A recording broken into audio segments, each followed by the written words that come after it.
Chilling tales for dark nights.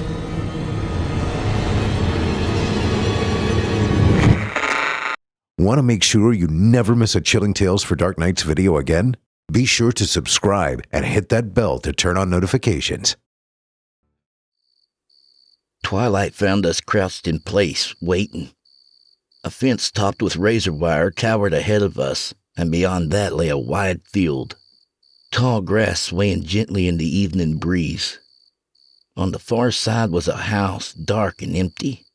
There was also a barn, shuttered and locked up tightly for the day, and 3 long industrial coops, each the size of a double-wide trailer. Ominous black rectangles with no windows. The camouflage was excellent. To those who didn't know better, it would look like any other mid-sized poultry farm. Someone even thought to stick a folksy homemade WSU Cougars football sign in the yard, right beside a larger, more professional one that proclaimed "Shrike Birds, best breaths in the business." Silently we waited. Darkness fell onto the world, sudden and heavy as a brick. There was no moon. At Jack's signal, we moved through the hole Abdul cut in the fence.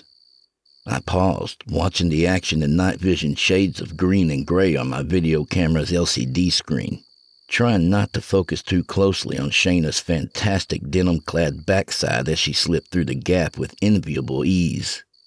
Then I fumbled through myself and ran to catch up. This wasn't the most embarrassing thing I'd ever done to impress a girl, not even close, but it was definitely the most illegal. Keeping low in the tall grass, we did our best to hurry across the open ground. If we would be caught, everyone agreed this was the most likely place. Jack was in front, as usual, looking obnoxiously handsome and fit. The guy even took the time to gel and perfectly style his hair for the clandestine occasion. Abdul followed him closely, the only one of us who moved like he knew what he was doing. Shayna, her usually chaotic mane of dark dreadlocks tied together at the neck tonight, was next. And yours truly, camera held in front of my face, already breathing hard and trying desperately not to trip, brought up the rear. Maybe my checkered Vans were an unwise choice, but the only other shoes I owned were flip-flops. We reached the first of several small outbuildings and huddled out of sight, eyeing the guard as he passed on his normal route at precisely the normal time. Although we had observed the man going about his work from afar through binoculars and camera lenses times before, up close he was younger than I thought. It made me a little uneasy, truth be told. But Abdul raised his big mag light without hesitation and brought it down on the guard's head, crumpling the poor guy like a pile of laundry. I couldn't help but wince, the reality of what we were doing hitting home at last. Jack snapped his fingers, hissing, "Camera!" and I swung the lens around to focus on him, dutifully playing my part. While Shayna and Abdul moved the guard behind the building and tied his hands and feet, Jack, oozing community theater charisma, looked into the lens and began his speech. "It's July 3rd, nearly midnight. We have exactly 29 minutes before the guard is expected to check in at the security shack. When he does not, the alarm will sound. By then, we'll already be gone and the world will know the truth." He paused to run a hand dramatically through his thick black hair. "We have used the reduced staffing schedule of the holiday weekend to successfully infiltrate the highly secret Shrike Foods test farm just outside Walla Walla to uncover the unethical and illegal treatment countless turkeys are forced to endure as a part of the company's so-called poultry improvement project. The horrors of industrial meat processing are well known and extensively documented elsewhere, but the atrocities committed against the animals at this farm have been taken one step further with the aid of nefarious and unregulated science. Next, we will enter Coop 3, where a knowledgeable informant assured us the living results of Shrike Foods' unlawful genetic modification experiments are housed." He slid an open hand across his throat, and I paused the recording. "All right," Jack said. "Let's do this." I felt my attention drawn back to the bound guard. He really was just about our age. I figured the guy had probably done a few stupid things of his own to impress girls. Probably had a mountain of his own student debt to worry about, too. "Well," I said, Shouldn't you, I don't know, maybe turn him over? Like onto his belly? I mean, he could puke and die or something, right? Shayna looked to Jack, who sighed and nodded at Abdul, who kicked the unconscious guard onto his stomach, eyeing me with undisguised loathing. A camera operator was a necessity of the moment, perhaps, but although my work would aid their cause, and Jack never tired of playing to the imaginary audience I represented, I was not a true believer, so Abdul didn't bother to hide his feelings about me. Abdul and I started on the wrong foot right away, and things hadn't gotten any better between us. Nervously, during one of the group's pre-raid planning sessions, I innocently asked the guy where he was from, just looking to make conversation. Afghanistan, Abdul said flatly. Oh, which part? A big city or someplace in the country? Stupid. Even as the words left my mouth, I was embarrassed. What the hell did I know about Afghanistan? I couldn't find the place on the map if I had 3 days to search. And I sounded like a moron, even to myself. I remember very clearly how Abdul glared at me with unadulterated malice and said, I am from the part where dreams are strongly discouraged. Why do you think I am here? I didn't know what dreams Abdul might have, aside from his outspoken desire to destroy those who would commodify another living thing, even such a seemingly simplistic creature as a turkey. I knew the dude was a vegetarian, but his true motives most likely originated in childhood back in his harsh homeland, or maybe during his military training. Somebody told me he had earned his citizenship working with the U.S. soldiers as a translator in the Middle East. But honestly, I didn't really care about any of that. And I wasn't overly concerned with whatever ultimate prize our fearless leader Jack wanted out of this dangerous and illegal endeavor either, except that it seemed to make Shayna happy to offer the douchebag my services as a mission documentarian. Shayna, though, was another story altogether. I was very interested in everything about her. The gorgeous biology major entered my life almost by accident, when we had been paired to give a presentation together in our history class. I was instantly in love, but Shayna was indifferent to even my most charming attempts at conversation and brushed off multiple invitations to go have coffee or see a movie. Tagging along to a meeting of the animal rights group to which she belonged and spoke about often, founded by this guy named Jack, about whom she also spoke very often, seemed to endear me to her, albeit mildly. And when she asked for my help with the Shrike raid, I tried not to agree too quickly, later saving face with myself by reasoning that I had, in fact, needed a subject for my next student film anyway.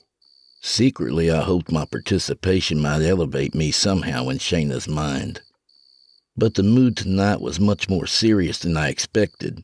It was getting more serious all the time, and she had barely glanced at me yet. I tried once again to catch Shayna's eye, but Jack was already heading toward our ultimate target without looking back, and she was as ever hot on his heels. Abdul paused just long enough to jab a finger into my chest. You are feeling better now, yes? Yeah, I muttered, turning to follow. I feel fantastic. The main door of Coop 3 was daunting, a thick metal slab fortified with several intimidating padlocks and one digital keypad, but Abdul apparently entertained even less regard for American security than he did for yours truly. The dour Arab quickly set about dismantling Shrike's fortifications with ease, using nothing more than a pair of slim silver tools taken from the pack tied around his waist. I thought I saw something else in there, a tightly wrapped bundle of what dozens of movies and TV shows told me was dynamite. But I told myself that couldn't be right. Explosives weren't part of the plan. In the time it took me to convince myself that my eyes were wrong and frame the shot, the locks were on the ground, the keypad was dark, and Abdul was swinging open the heavy door. This country. He slowly shook his head.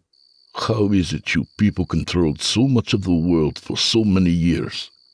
Stepping forward into the blackness, Jack paused, turned, and found the camera lens. With an obviously practiced grin that perfectly showed off his straight white teeth, he said, Balls, my friend. That's how. I could almost hear my eyes roll.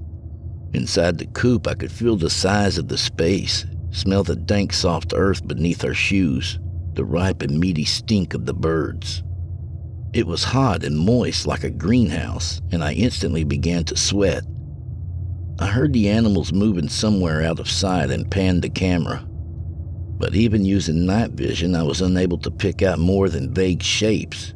The rest of the team's flashlights impotently prodded the dark, revealing only the tiniest pieces of the room and not one glimpse of our quarry. "Keep filming," Jack said.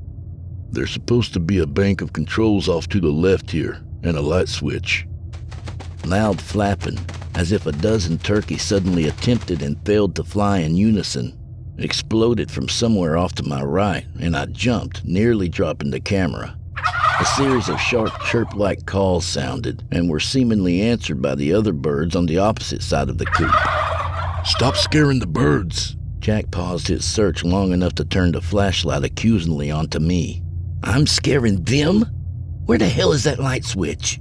"Be quiet," Shayna whispered. "I hear something." Jack said, "That's your boyfriend Ken Burns over there pissing his pants." "I mean it. Shayna insisted. There's something big moving around." She directed her light toward an unseen source of rustling. "Found it," Jack said. "Let there be light." With a clunk and hum, long strips of caged tubes running along the ceiling blazed to crimson life, bathing the room in a hellish glow, momentarily blinding us, but not before I caught a fleeting glimpse of the creatures. It was deceptive at first because they were moving, but I quickly realized the young birds slowly surrounding us were very tall, heads rising nearly to my chest, and they were really fat. Great rolls of flesh piled atop two shaky legs that were mostly useless blubber jiggled above their small clawed feet. Worst of all was their feathers. They didn't have any. What good are feathers to men obsessed with meat? An unfortunate extra step in the creature's processing that last removed thanks to scientific refinement. The flesh of the birds was slick with clear, viscous perspiration that stank of garlic and rancid butter. They were the bloodless pallor of things that spend their lives wiggling under rocks or squirming across the ocean floor. The complexion of life that exists wholly out of view of the sun. "Oh my God," Shayna gasped. "what have they done?" Jack was at my shoulder, reeking of Axe body spray and whispering excitedly. "Are you getting this?" I could only nod, mouth agape, panning quickly across the circle of young turkeys. In some small part of my brain well removed from the moment, I began formulating my Academy Award acceptance speech, imagining what color Shayna's gown might be. The birds, dimly I recalled from the team's research that a baby turkey was called a poult, not a chick, toddled closer in short bursts of eager, mincing steps before collapsing under their own top-heavy weight. Enormous breasts, meaty sacks like some hormonal teenage boy's favorite obscene cartoon, hung from their chests. Their eyes, vacant milky pools covered by thin layers of nearly translucent wrinkled skin, seemed somehow to both regard and simultaneously ignore us. They opened their colorless beaks as if tasting the air. Purplish worm tongues flopped and twitched within. Shayna jabbed her flashlight at the poult closest to her, but the beast did not flinch. "I think they're blind," she said. "Their eyes. If they're raised in darkness, they don't need eyes." First one bird, then another, as if in response, opened their albino beaks and let loose a fresh chorus of the strange squawking calls. After each round, the birds all twitched their heads from side to side. With each session of the call and response, the nightmarish flock drew closer, inquisitively tightening their ranks around us. The strange new arrivals in their lightless world. "It's some kind of sonar," Shayna said. "like what bats use, I think. Everybody huddle together. We'll look bigger to them." Abdul screamed. One young turkey somehow snuck around behind him and got close enough to snap its beak closed on his arm. He wrenched free, blood pouring from the wound, and drew from his boot a long hunting knife. Smelling the blood, the other poults began to squawk more excitedly. madly flapping their pudgy, featherless wings and wobbling from foot to foot. It was like their bodies had been inflated from within, I thought, pushed by chemicals and supplements to expand beyond anything nature would require. The noise quickly became unbearable in the echoing cavernous space. Got it, I shouted.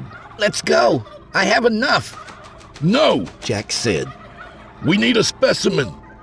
What?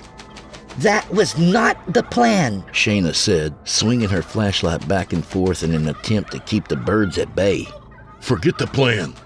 Jack marched toward the nearing flock. Nobody will believe the video by itself. They'll say it's some kind of stupid YouTube hoax. We're taking one of these birds with us. They can't ignore that. The poult that bid Abdul was following him step for step as he retreated toward the open door, pecking at the drops of blood which fell to the dirt. Cradling the injured arm against his chest, Abdul slashed with his knife, but the turkey was not deterred. Two of its siblings followed and quickly encircled Abdul, who was now alone, wounded, and separated from the group. Jack, too, had strayed off on his own into the midst of the featherless birds. He paused for a moment, but upon looking back and finding my camera lens dutifully fixed on him, as he had so often demanded, he quickly masked his doubt and resumed pursuit. His face a perfect imitation of Hollywood hero intensity, Jack reached out and grabbed hold of a bird, which immediately began squawking in a new higher pitch. Abdul shouted something in his own language and lunged, driving his knife into the poult nearest him. The blade sank with gruesome ease deep into the plump meat of its enormous breast, and the animal collapsed, flailing its fat wings and emitting a strained, painful wail. The other turkeys took up the call even as they set upon their wounded sibling. Beaks pierced the downed bird, tearing it open so they could scarf the still-living animal's guts. The escaping wave of stink further incited the group, who quickly advanced on Jack, head snaking out with unbelievable speed to remove his flesh in ragged patches. Each bite was tossed down a bird's throat with a swift jerk of their head before craning forward again to rip free another piece. Jack screamed and thrashed amidst a storm of ravenous mouths. All of this I filmed, petrified as a fossil. I couldn't have found the camera's power button if I'd wanted to. Not that I was eager to actually watch what was happening. My eyes strayed desperately beyond the carnage to the far corner of the coop and locked onto the flock's terrible matriarch. Without feathers or feet and completely eyeless, the enormous bird was a hulking mound of layered flesh rolls at least 7 feet tall. Wider than a wedding cake's frosting, its head topped a long snake-like neck, grazing the coop's ceiling, and gaping blisters freckled the monstrous bird, oozing more of the same pungent slime that coated its progeny. Self-basting, I thought, hearing a bust of deranged laughter at the realization, and understanding only afterward it came from my own mouth. Feeling oddly numb, I focused on checking audio levels and redirected the camera so as to capture the creature's approach rather than scream. If I started screaming, I wasn't sure I'd be able to stop. The mother bird pulled itself forward with long mutant appendages that may have once been wings.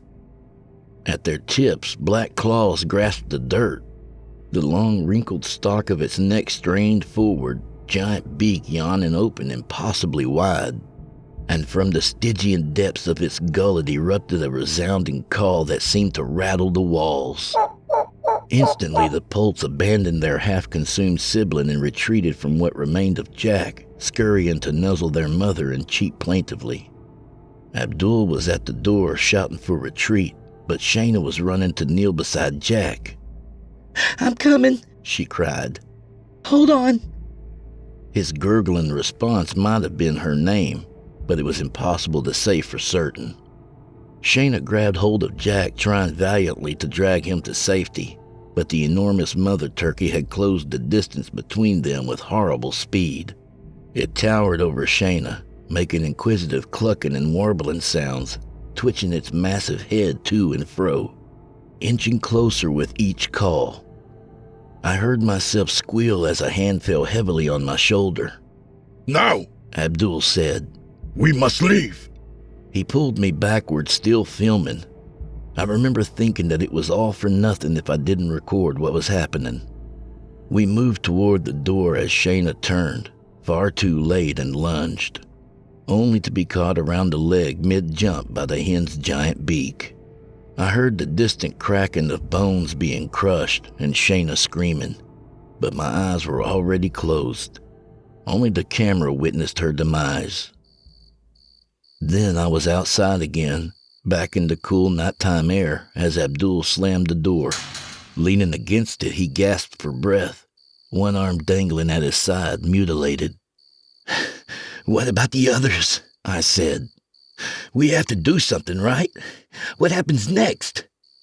Abdul reached out with his good hand and tapped my camera. "That depends on you," he said. "They die for a cause in which they profess belief. If you wish, you can make Jack famous, as he always desired to be. And the girl, she also got what she wanted. She had his attention at the end. Finally." I clutched my camera the way a drowning man holds tightly to anything that floats. My frazzled mind once again conjured a glitzy showbiz award ceremony. The low-cut dress of my date remained the same, although the part of its wearer needed to be recast. It was not a devastating revelation, and I smiled, turning the camera onto Abdul. "And you? What do you want?" From inside the building came a deafening squawk from the monster fowl. The crying of the poults became more frantic as they pecked the door. From the pack tied around his waist, Abdul removed a small bundle of what definitely was dynamite and grinned. "I wish to mark my first Independence Day in this country with fireworks and roasted turkey." "I thought you were a vegetarian. Isn't that sort of thing against your religion? What's Allah going to say?" "I think perhaps even God would make an exception here." Abdul knocked lightly against the door, inciting a fresh round of cries from the birds inside. "And I never said I was going to eat them." We managed to drag the guard, who had returned to bleary semi-consciousness, a safe distance away before the explosion lit up the night. Noise from the blast and the roar of hungry flames very nearly drowned out the anguished warbling of the dying monsters, the eerie sounds brought to us on the breeze as we rushed back across the field. Long and brightly, the conflagration burned, and the air smelled delicious.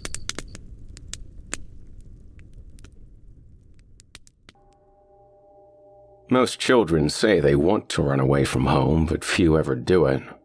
My brother Joey was definitely in the latter category, using the excuse of freedom and independence to constantly break our parents' rules.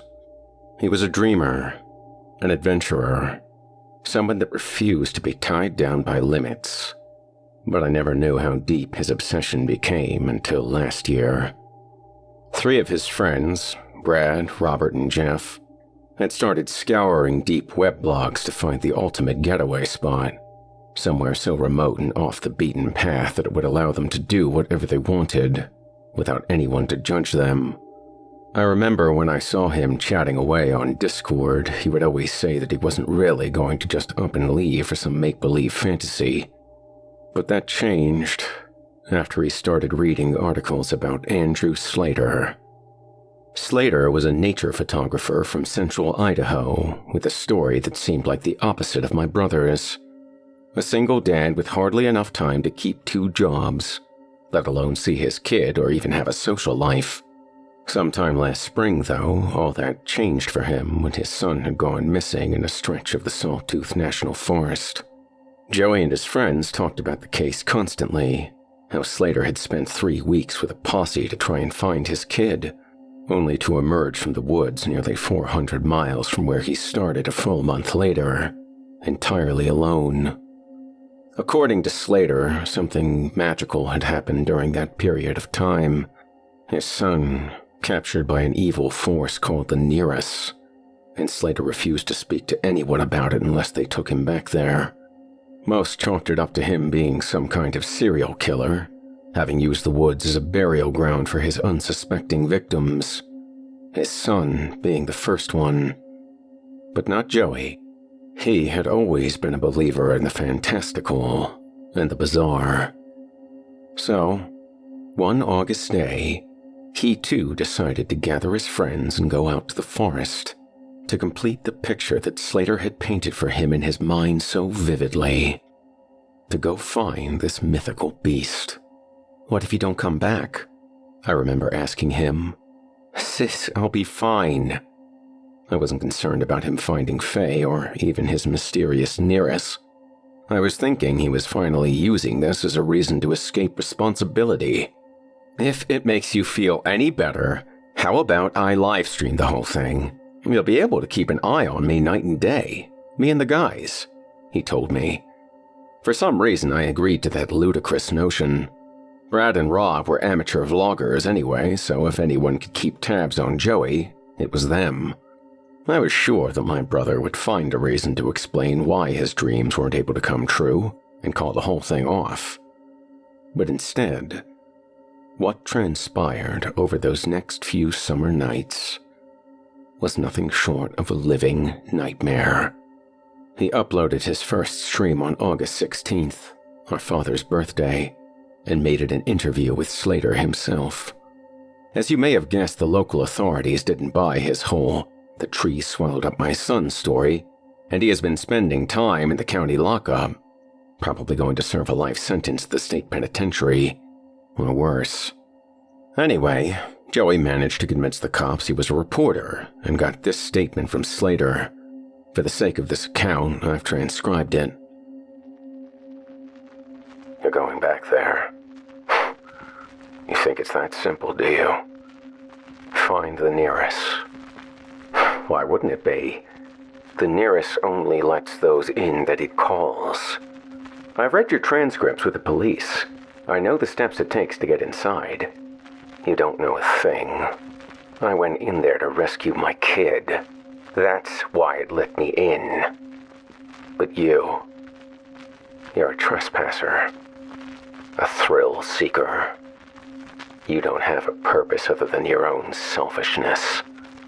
What's wrong with that? Because it will consume you.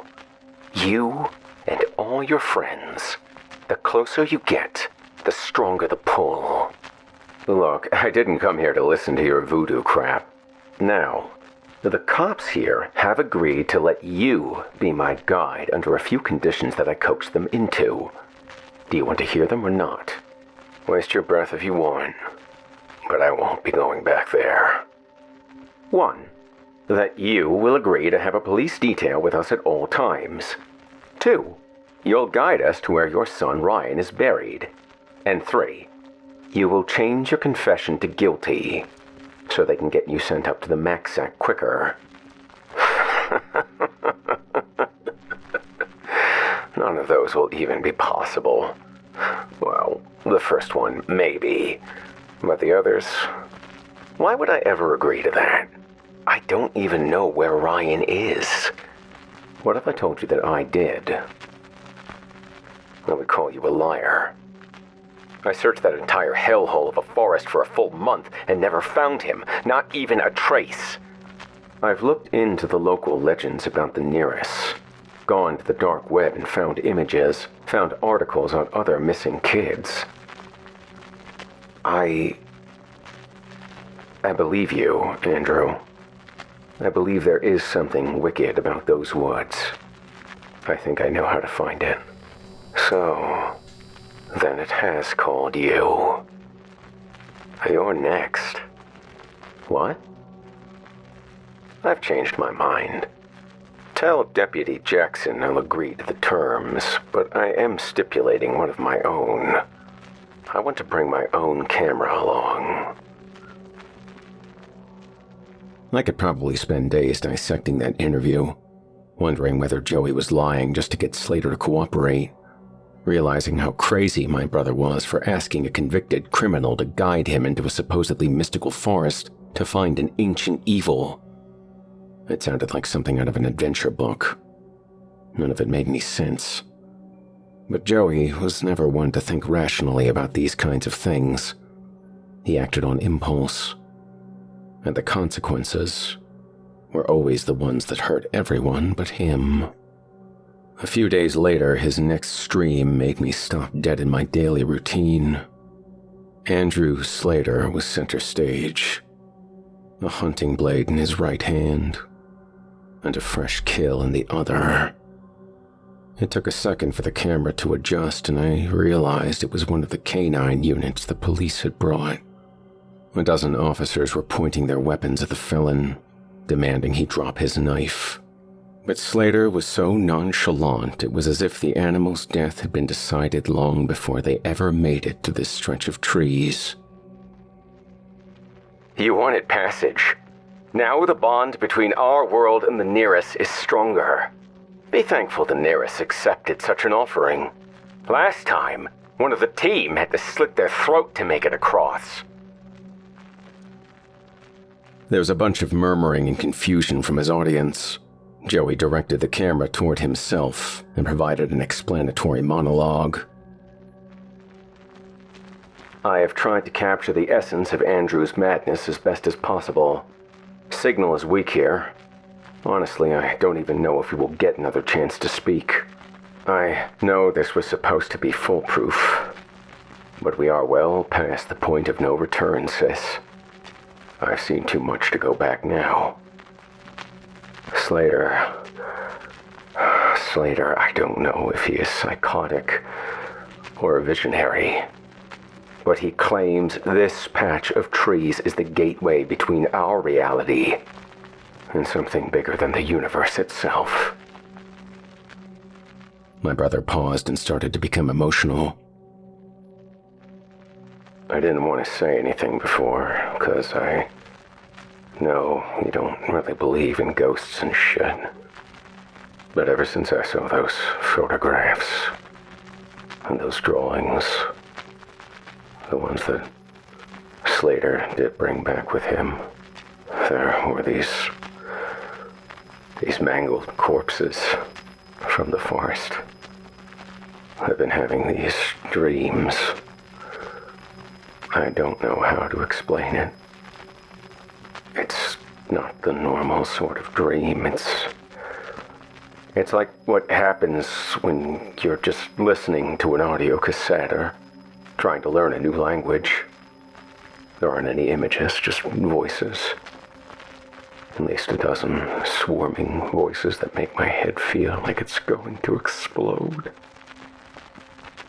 Then I see that thing. The Nearus. It's stretching its wings like a mutated bat, beckoning me. Behind him, there was a commotion as it seems that Slater has somehow disappeared. He crossed the trees and then faded into darkness. Or so the image makes it seem. Crazy, right? That's how it's been since day one. Something about this whole thing. It's like Slater said before. The forest and the creature inside it all calling to me. Telling me to come. There's something here I'm meant to see.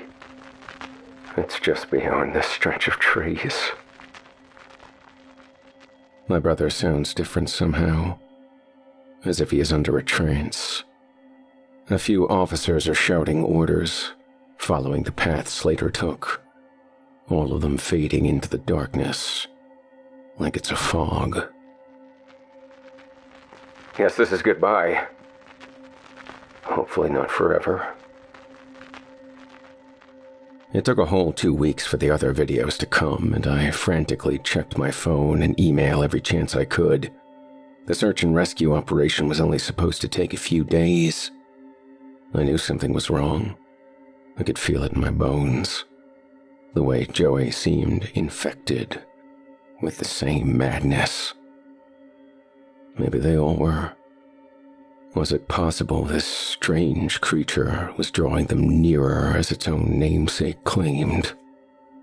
Soon, The videos only confirmed it. A nightmare, unlike any imaginable, happened to those poor men and women. And Joey got to see every glimpse of it. He's staring down at a body, noting the decay in the ashy skin, trying to determine the age of the corpse, perhaps. One of the troopers moved toward him, tilting his head slightly as he also examined the oddity. "They've been dead for a while," he confirmed. A few of the other men came also to look, all of them as equally perplexed by this discovery. "All right, quit your gawking and spread out. Slater couldn't have gotten far," Rob barked. He was one of the few who refused to get close to the decaying flesh. "Where could he have gone?" another officer, one of the few women in the group, asked. I wondered the same thing. He was just in front of them in the last video, and this one seemed to be from the same grove of trees. Whatever sort of trick he played to get us here is probably how he escaped, Brad reasoned. I thought about the corpse, and how I felt certain that the facial structure resembled Slater. I wondered if Joey saw the same thing. Maybe we should check the footage. The officers watched as he started the feed, the image of all of them moving toward the forest playing again. Slater was standing there, moving toward the ash to spread the blood across the ground. Then, the forest shimmered, and Joey remarked, "Did any of you notice that?" The two men didn't answer, and kept watching as the strange reflections returned, and finally, Rob muttered off camera, "What kind of witchcraft is that?" It's this place. I have a feeling that this is the place Slater kept telling me about. The realm of the Nearus. The cop laughed. "That's a dumb shit name. Where'd he come up with that?" he muttered. "It's weird, that's for sure. But what else did he tell you about it?" another wondered. "Nothing, except that this creature controls people and consumes them. Makes them a part of it," Rob said. "The path will be near once you see what your eyes say cannot be," he added. I remembered that being a famous line Andrew had repeated over and over, like it was a chant. The next video skipped forward a few hours near to sunset. "So, you really think maybe we aren't where we think we are?" a cop asked. A few of the other officers were returning from their search for Slater without any results. Someone mentioned that the markers they were using now were suddenly gone, replaced by scratch marks. "Are you sure? I could have sworn I saw a marker a few miles to the east," Joey argued. "GPS has been acting a little funny too," a forest ranger added. Brad checked his phone, unsurprised to see that the screen was totally black. "Can you lead us to the marker you saw?" someone asked. "Yeah, should be easy. It was a humongous old birch," Joey said, and gestured for all of them to follow him to the east. As the video shook, it felt like I was there, listening to the sights and sounds. As they traveled, I noted that the sun had almost dipped below the horizon, and darkness was covering the forest quickly. It gave off a strange orange glow as the last bit of twilight pierced the canopy. How could that be, when the timestamp for Joey's stream said it was mid-afternoon? Was something playing tricks on them? As they got further into the forest, it got darker until nothing was visible above, and I could only hear the sounds of boots crunching leaves. Finally, Joey turned on his flash on the body cam, and I could see immediately why the monstrous birch stood out to him.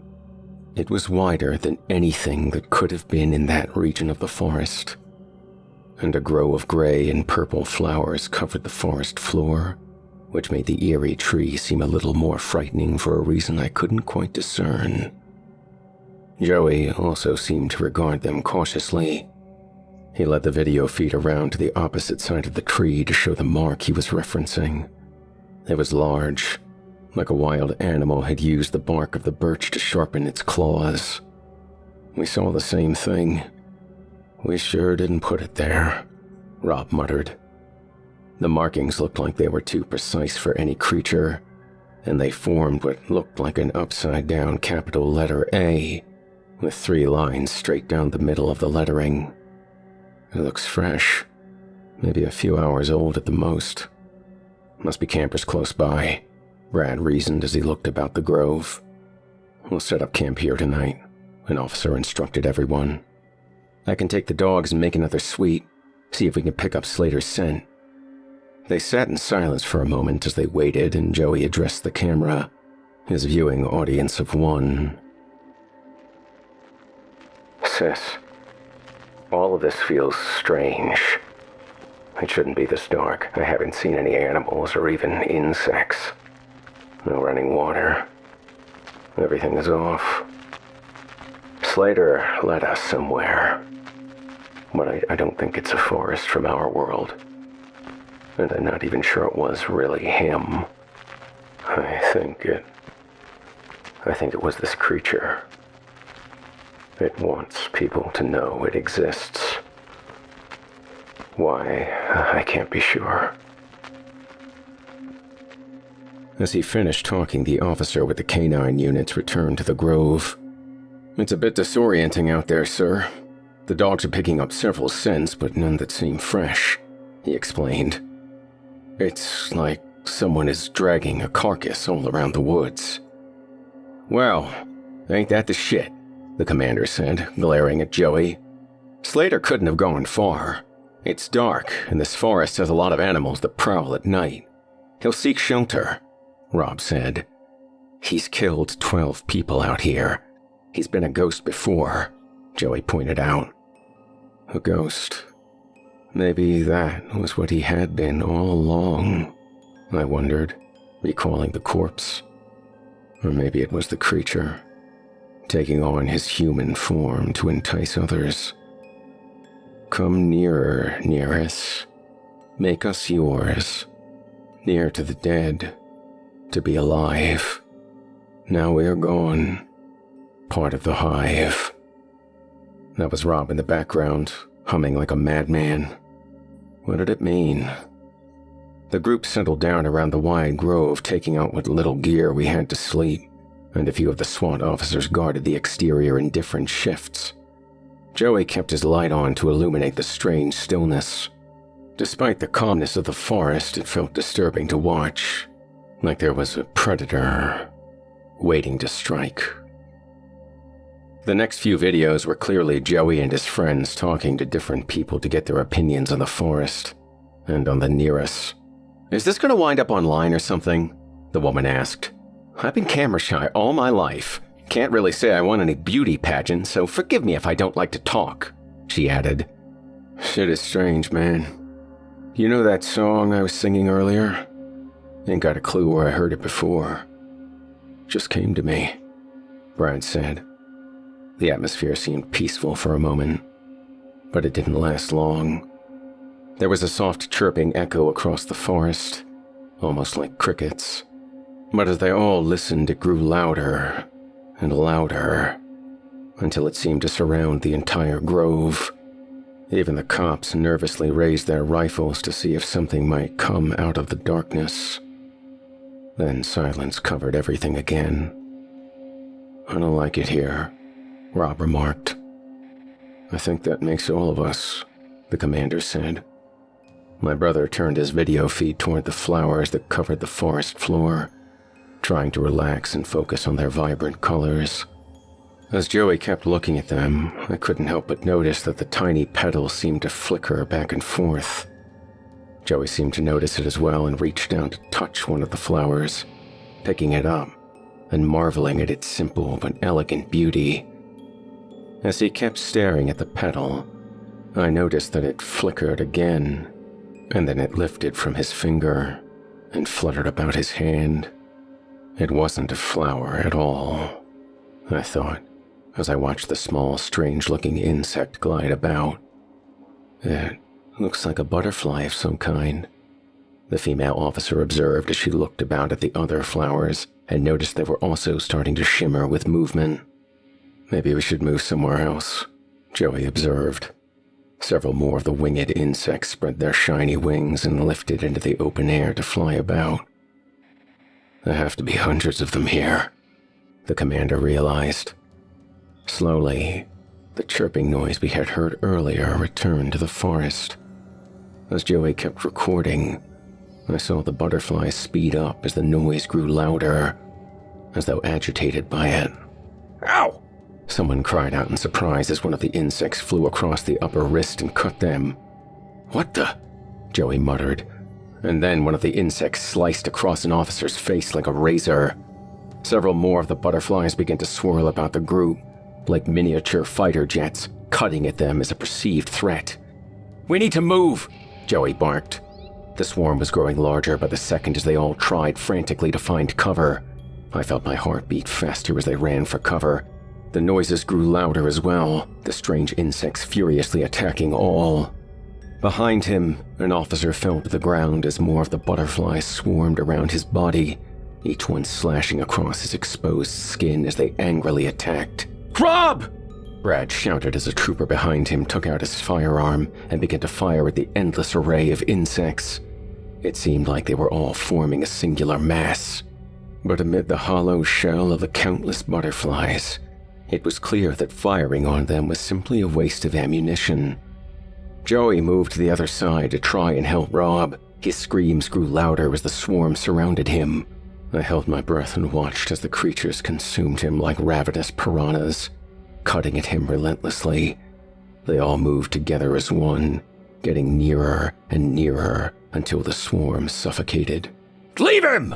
the commander called out as the other butterflies rose to join the storm of blood and fury. Rob writhed in pain, trying to cover his body and face as much as possible as the butterflies finished their feast. Then, the feed slipped to the next video. It was daytime. There were fewer members of the team now, and others with more blood and bruises from the bizarre forest. There was this strange, deep moaning in the background too, as if the entire woods were chanting that bizarre melody. The group was moving deeper into the dark forest, more sounds surrounding them as the SWAT team turned on their night goggles and led them to the maze of trees. All Joey could do was hold on to his camera, use the same type of lens effect, and try his hardest to keep up. Something grabbed a hold of his foot and he tumbled downward, his camera slipping from my hands as my brother fell onto a mass of wet leaves. From this angle, I saw the canopy and held my breath. The tops of the trees were made of people's carcasses, their bodies twisted and pushed almost beyond recognition. Food for this supernatural garden. And there, amidst the feast, was the Nearus. Its ghastly wings spread impossibly wide, its glowing eyes mesmerizing my brother. It leapt toward him for the kill. The feed went black again. Somehow the group had returned to the grove, but the massive birch was now gone.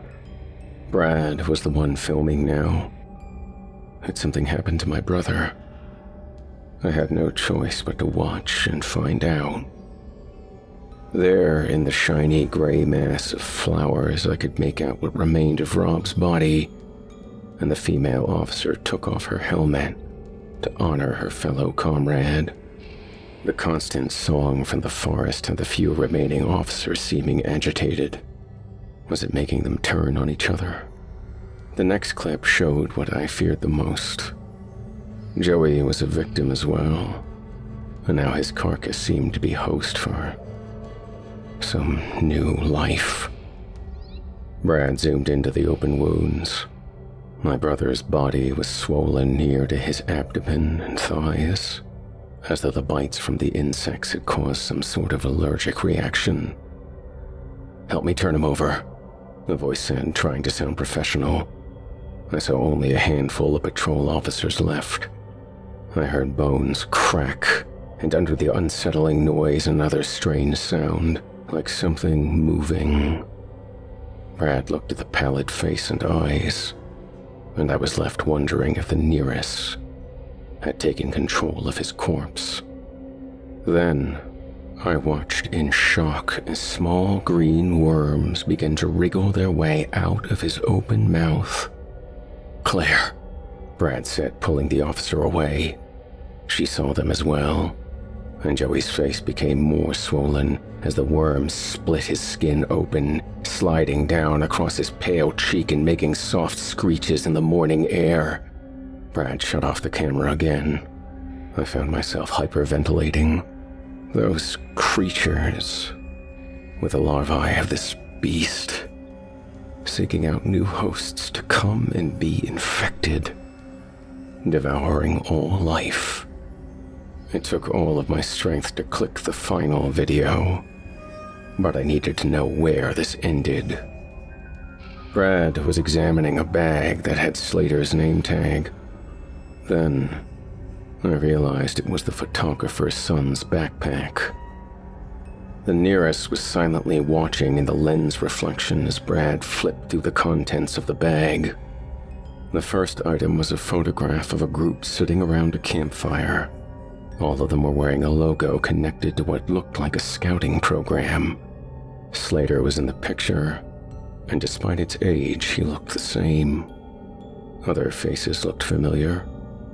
Rob and Jeff were in there too. They said they didn't know anything about Andrew. Guess that was another lie. Or maybe the Nearus is creating this narrative now, making its own story. Brad told the camera as it focused on the image of the two together at the camp alongside Andrew. The picture looked unfinished. Next, there were some news articles that he held on the camera to give viewers a chance to read.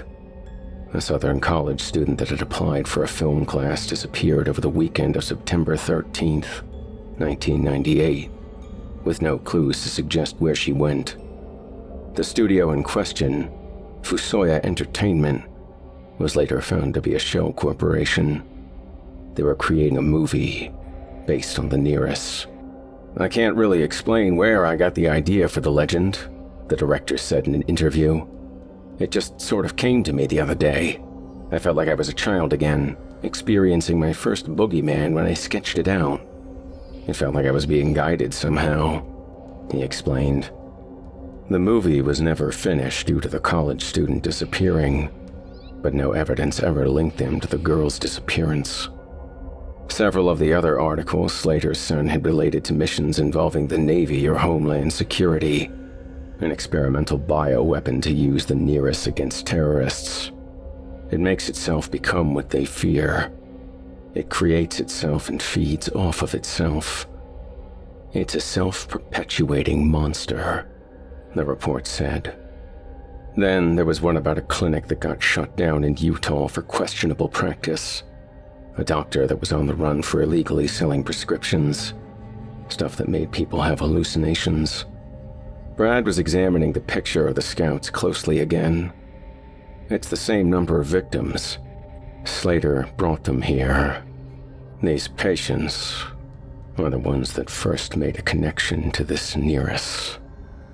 As though hearing its name evoked its strength, I heard the ungodly beast scream in the background, and the picture started to fade, to become a part of the forest too. Nothing here is real, Brad realized as he touched the ground. His lens focused on the central part of the grove, where the trees had once stood, and tried to touch it.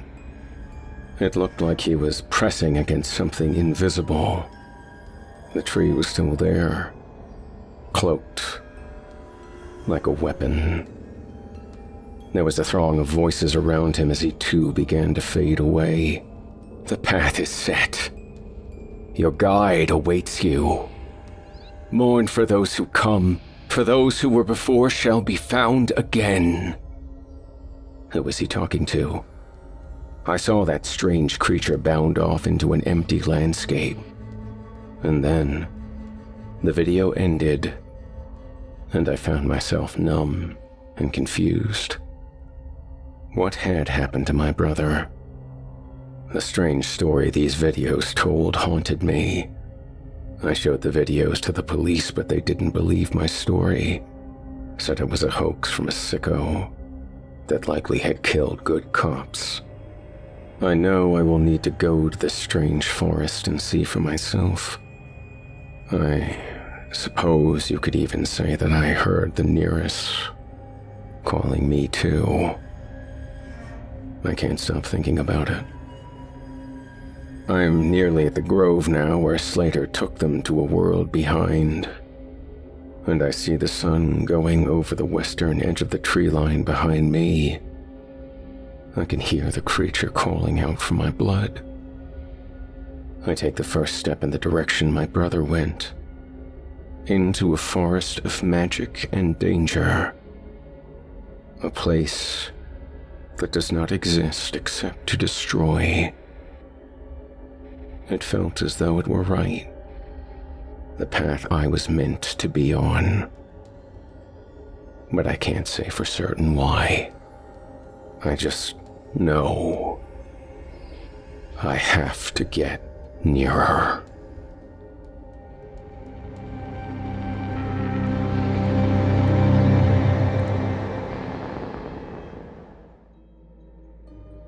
"Look, darling, isn't the snow beautiful tonight?" She said nothing, simply remaining stiff in the aged wooden chair. He smiled and continued to sip from his mug of hot chocolate. He found her cold, silent demeanor adorable, one of a number of things he had come to find irresistible about her. She just sat there, staring with an expression of permanent fright back at him from in front of the window. Behind her, he could see the white specks as they fell in a slow, soothing flurry. He looked up at the ancient grandfather clock. 11:30 p.m. He smiled and whispered to her, "No much longer now, my sweet Delilah." He got up and made his way to the blaze in the hearth. He began pouring himself some more of the piping hot cocoa before looking back to the window, meeting gaze once more into her faded baby blue eyes. "Why don't you have a mug, my love?" Still, only silence served to answer his offer. He softly grunted in amusement before then closing the top of the kettle. He took another sip as he continued to watch her. God, how she looked so beautiful. Delilah, the sole warmth of his heart, sitting silent and peaceful on the old chair of antique mahogany, shrouded in the old white gown he had seen on her since first setting eyes on her. He always thought it made her look akin to the paintings of the Virgin Mary herself.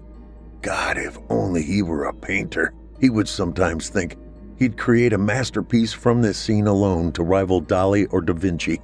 If he were a writer, he'd craft a tale with more potent emotion than even Poe at his most dreary or bleak. As the snow continued to fall outside, he could feel the air in the small den area become colder, even if just ever so slightly. "Why don't you come sit with me by the fire?" he said as he started to stoke the blaze in the furnace until the heat from its dance upon the oak kindling returned. Still, she merely sat in her chair in front of the window. With a warm smile, he sat down his mug of hot chocolate and went over to the window. "Here," he said as he began trying to push the chair from behind over to the hearth. "Allow me." About 2 or 3 feet from the hearth, Delilah began to slump forward until she had fallen from her chair. "Oh dear," he exclaimed, chuckling. He shivered again, feeling the unnatural chill pervade the room around. "Come now, Delilah, there's no need to be upset. It'll all come together soon." Fixing her back upright, he continued to push the chair the rest of the way to the hearth. "Now, isn't that much better, dear?"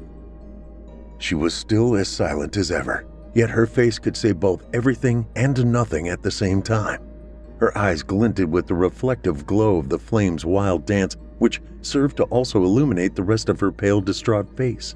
Even as it looked now, defined in much of its morbid detail by the flames, he still felt hopelessly entranced by her face. He checked the clock again before rummaging around in his shirt pocket. 11:40. From his shirt pocket, he produced a small wilted mistletoe. He sighed, the grim cloud of reality accentuating itself to him once again. He had come to both look forward to, as well as dread this night. Christmas Eve. It wasn't quite time yet. Soon, it would all be over. But not yet. Attempting to void this cloud from his mind, he stuffed the small mistletoe back into his pocket and walked over to the table beside the window and placed one of the untitled records onto the phonograph and placed the needle onto its third track. It was one of his favorite tunes that began playing, though for his own reasons unknown, he could never remember the name of the composition or its composer. "Would you care to dance to pass the time, my love?" He walked over to the chair and took her soft, cold hand before shifting her to her feet. Now standing before him, the cloud of anxiety tightened its grip on him. "You look beautiful, my dearest Delilah," he said with a shaking voice. He could hear her voice resonate distantly within the back of his mind, sounding as though it were echoing from the peak of a mountain. "In life or in death, I will always have your heart, Arthur, and my kiss will be the sole warmth of your body, your heart, and your soul." Slowly, carefully, he began to shuffle around the room with her limply hanging in his arms. He tried, of course, to keep her braced upright against his chest, to no effect. In spite of this, though, he merely waltzed on with her, still smiling warmly to her. The longer he stared into those stiff, oceanic-hued irises, the more those terrible, maddening memories returned to him. Memories of that first fateful night he lost himself to the lust for his dearest Delilah. The night that would spell the beginning of his own undoing. He could almost see it now, in every exact detail, looking into her cold, frozen eyes, the long walk down the icy road, the night sky, the gas-lighted lamps that stood to sparsely pepper the white blanketed ground with their dim glows. It was deathly cold that night, only just over a month to the day before now, and he was walking alone from another evening toiling at the local market. He had made this very same walk many a night before, but this was different for him. How? He could not have then known exactly.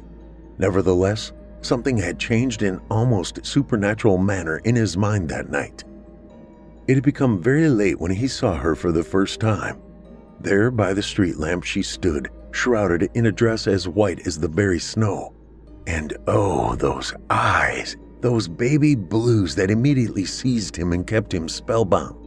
He felt a sense of tranquil warmth spread throughout his body with the image of that first shy smile she gave him when she saw him. That smile of fragile innocence, and yet of a cunning nature.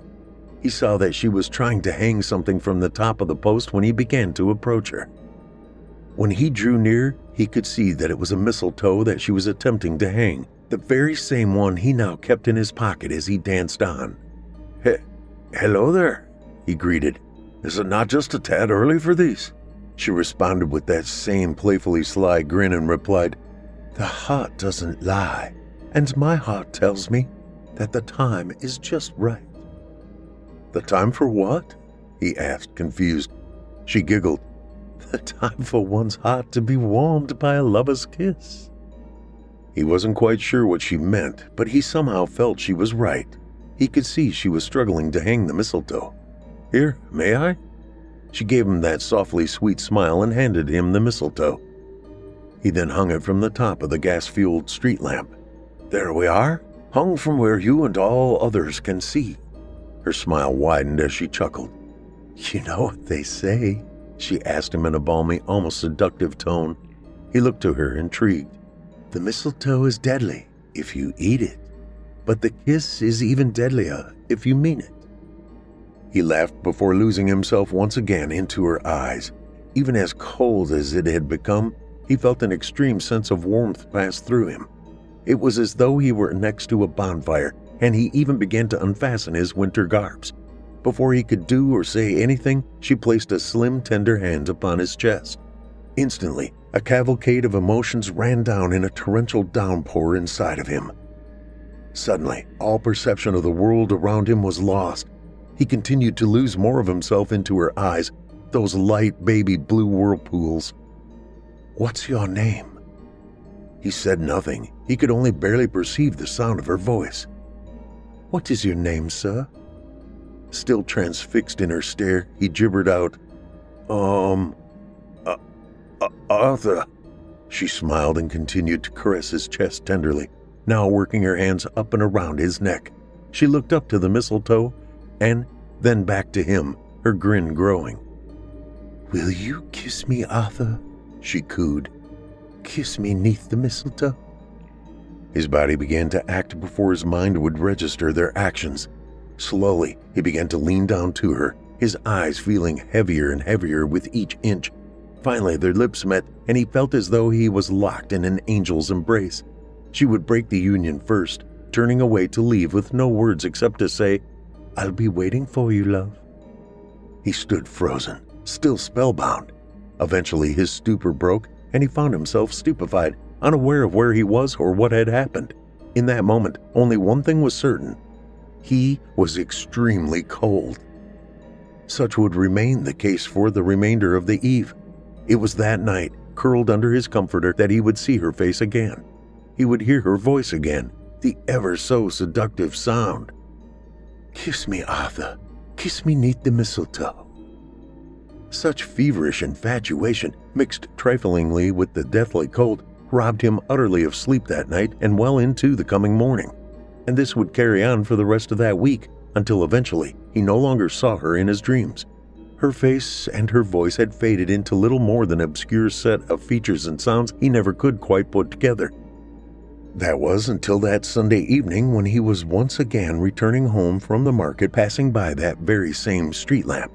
And as if expectantly, there she stood again by the street lamp with mistletoe hanging from its top, shrouded in her same white gown, beckoning him to her with those eyes.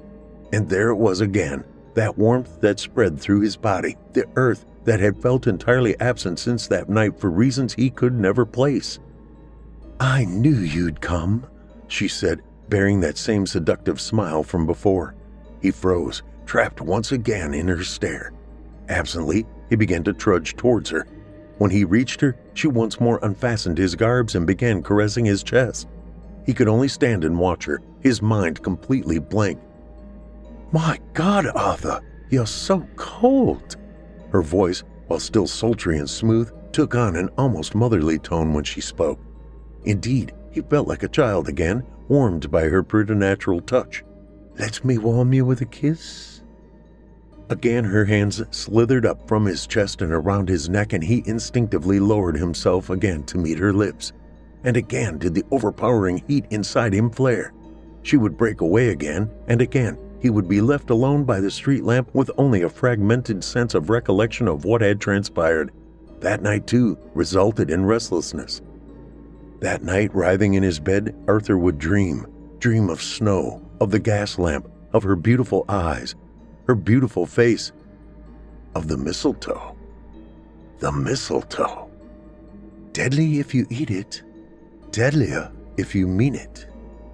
He could take it no more. He had to find this woman, this elusive temptress. Throwing on his heaviest winter garbs, he set out amid the bitter cold night air. The year's snowfall had begun to rain down earlier that afternoon and had by then formed into a thick white blanket upon the ground. Slowly he staggered through the snow until he came once more upon the street lamp. His legs were unable to hold themselves up any longer, and he fell to his knees in front of it, the mistletoe hanging down, jeering at him. His sight began to blur as with each fleeting, labored breath. The winter air had done its damage, and now he would feel its bitter touch slowly pluck the life from him. First, he would lose any feeling he had in nearly every part of his body. Next, he would feel the ice slowly form over his eyes, shutting him out from his sight. Just before the vicious winter would have him, however, he began to see the vague outline of a figure gliding towards him. He, of course, couldn't distinguish any definition from the figure outside of the apparently human outline. The approaching figure almost seemed to blend with the surrounding snow. Only the long crimson hair braided around the figure's neck gave him clarity. It was her. Or was it? As the figure approached closer, he began to notice more and more details that differentiated it from the dame he so feverishly sought. This new woman, while very similar in many of her features to the other, had much more pale, almost desiccated skin. Had he still the feeling in his body, Arthur would have been sprinting for dear life. He could only lie and wait for this gruesome specter to have her way with him. He could feel his heart thunder and quake against his chest with every inch she gracefully floated across the snow. He wanted desperately to at least close his eyes, sparing himself the sight of whatever horror he would face at her whims when she finally reached him. She froze before him, staring down to him with eyes that were only a faded resemblance of the baby blue gems he had been entranced by. The specter knelt down to him and placed its pale bony index finger on his lips. To his amazement, the specter's finger wasn't cold or frigid as he would have expected from one who looked as gravely as she. Rather, he felt the wave of heat begin to pervade him again. She then seized, cupped his chin in her frail hands, and leaned in to kiss him. Instantly, all feeling returned to his limbs. He then stood up as he watched the specter turn to leave. "Wait," he exclaimed. She stopped and turned her pale dead face to him once more. "Who are you?" She turned slowly before rushing to him in a startlingly fluid motion that was too quick for him to perceive. She was upon him again, and taking him firmly by the throat, said into his ear in almost too soft a whisper, "I am Delilah. I am the warmth of your heart, the blazing fire in your chest that you can never again live without." With that, she released him, and he watched her vanish far into the horizon before he could even blink.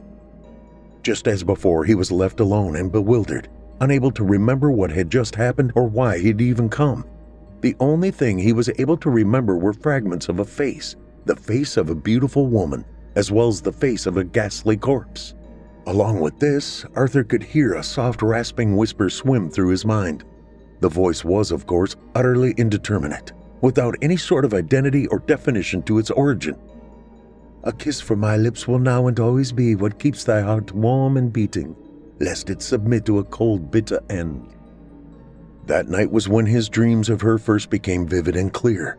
He saw her again, standing amid the snow, giving him that same dubious smile indicative of sinful desire. And looking upon this face, he fell helplessly into her whims and slowly walked to her. The snow began to flurry from above, and he could feel the chill begin crippling him again. The temptress extended her hand and curled her finger to beckon him closer. "Come, will you dance with me, Arthur?" His pace quickened and his heart raced with both excitement and apprehension until eventually he broke into a sprint to her. To him, she seemed so close, and at the same time so far away the further he sprinted. At last, he reached her and was promptly seized into her embrace. And like he was now in his living room with her, they waltzed about amid the white expanse. All the while, his attention was fixed to her radiant smile, augmented by those baby blue irises. "Kiss me, Arthur," she crooned to him with that angelic voice. He closed his eyes and leaned into her with anticipation. Likewise, she would yield her lips to him, and he felt the intensity of the sun burst within him. Gradually, however, he watched in growing fear as her face slowly devolved into that familiarly haunting necrotic visage that plagued his subconscious mind. Aghast, he shoved her away and attempted to flee. Something caught his feet, and he fell prostrate into the snow. She was once more upon him, leering down to him with those cold, dead eyes. She knelt down and reached her hand down to him, clutching something small and frail in her withered hand. Shaking, he looked to see that it was a small mistletoe. "You're so cold, Arthur," she rasped in a ghoulish hiss. "Come, warm your heart with my lips, love." No, go away," he exclaimed as he felt the crippling chill return, once more causing his blood to begin to freeze solid. All throughout his body, he slowly lost all sensations of touch, and his eyes started to freeze over again. Her lips opened once more and she spoke. "You can't deny me long. Without me, your heart, your soul, will rot in a cold, icy bed." As darkness would have him, Arthur watched as the ghost, poising the mistletoe high above them, leaned forward to his right ear and whispered, "I'll be waiting, love." It was in that instant that he awoke bolt upright with a frightened shriek. For a time, Arthur just sat there, gasping frantically as though he were a fish being held above the water. Eventually, he was able to regain his composure, yet he still felt wrong. It was more of an empty sensation, like he had had something removed from within him. What, how, or why, however, were questions that continued to elude him. But whatever it was, it would cause him to feel perpetually cold for many days and nights to come, regardless of what he wore or how close he would sit by the blazing hearth. One thing did slowly mold into at least a minute certainty to him. One way or another, this strange phenomena presently plaguing him was likely due to some sorcerous whim of this beautiful yet mysterious dame that dominated his subconscious mind. Unable to sleep, Arthur pondered how he may be able to rid himself of this apparently strange curse, eventually concluding that, no matter how strong his desire for her was, he would not heed her summons. Such proved to not be as easy as he had thought, however. Every day from rise until fall of the sun, the phantom chills would menace him without end. Constantly, he felt as though his blood had been turned to solid ice, despite at almost all times wearing his heaviest of garbs. Arthur would spend most of each following afternoon over those next 3.5 weeks huddled next to his hearth, constantly stoking the kindling to draw more heat from it. He would only eat scalding broth and lightly prepared stews with steaming cups of tea or coffee or cocoa. In spite of all of this, still he was always so deathly cold, inside and out. Eventually, on the Monday of the week before now, he ran out of these commodities and was forced to venture out against the wrath of the cold. He had very little money by then, having received word early that past weekend that he had lost his job at the market due to his seclusion. Still, he had to find some way to banish the bitter cold that was crippling him. It was as he was trudging through the snowbound streets of the market that, amidst the many folks who had likewise gathered at the market that evening, his eyes fell upon her. She was standing at the bakery, her luscious crimson-braided hair facing out to him, hanging down her back. Almost instantly, a nauseating dread flooded through him. "You need me, Arthur," he could hear from deep in the pit of his subconscious. "You need my lips. I can feel it. Come, Arthur, come to the mistletoe. Come hold me and kiss me." "No, no more," he screamed. Almost all eyes from the present congregation were now fixed to him, frightened and bewildered. Oblivious to the attention he had garnered, Arthur swiftly bolted to the young woman in front of the bakery, the seductress, the witch. With startling strength and intensity, he seized her by her shoulders and proceeded to violently shake her. "What have you done to me?" he barked to her frightened face. Her eyes were wide and afraid, welling to the brim with tears. Who are you?" Though he could see the fear molded onto the young woman's face, he would not relent. "What do you want from me, devil?" She screamed and struggled frantically to free herself, to no use. Arthur was determined to end this madness that was robbing him of his body, mind, and his very soul. It would end there and now, even if it meant the death of him. "Answer me. Why have you plagued me like this?"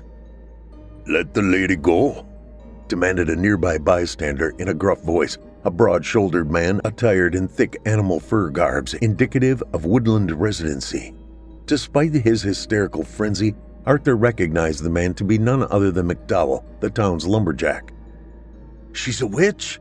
Arthur exclaimed to the crowd as McDowell pried him away from the distressed woman and began dragging him out of the market square.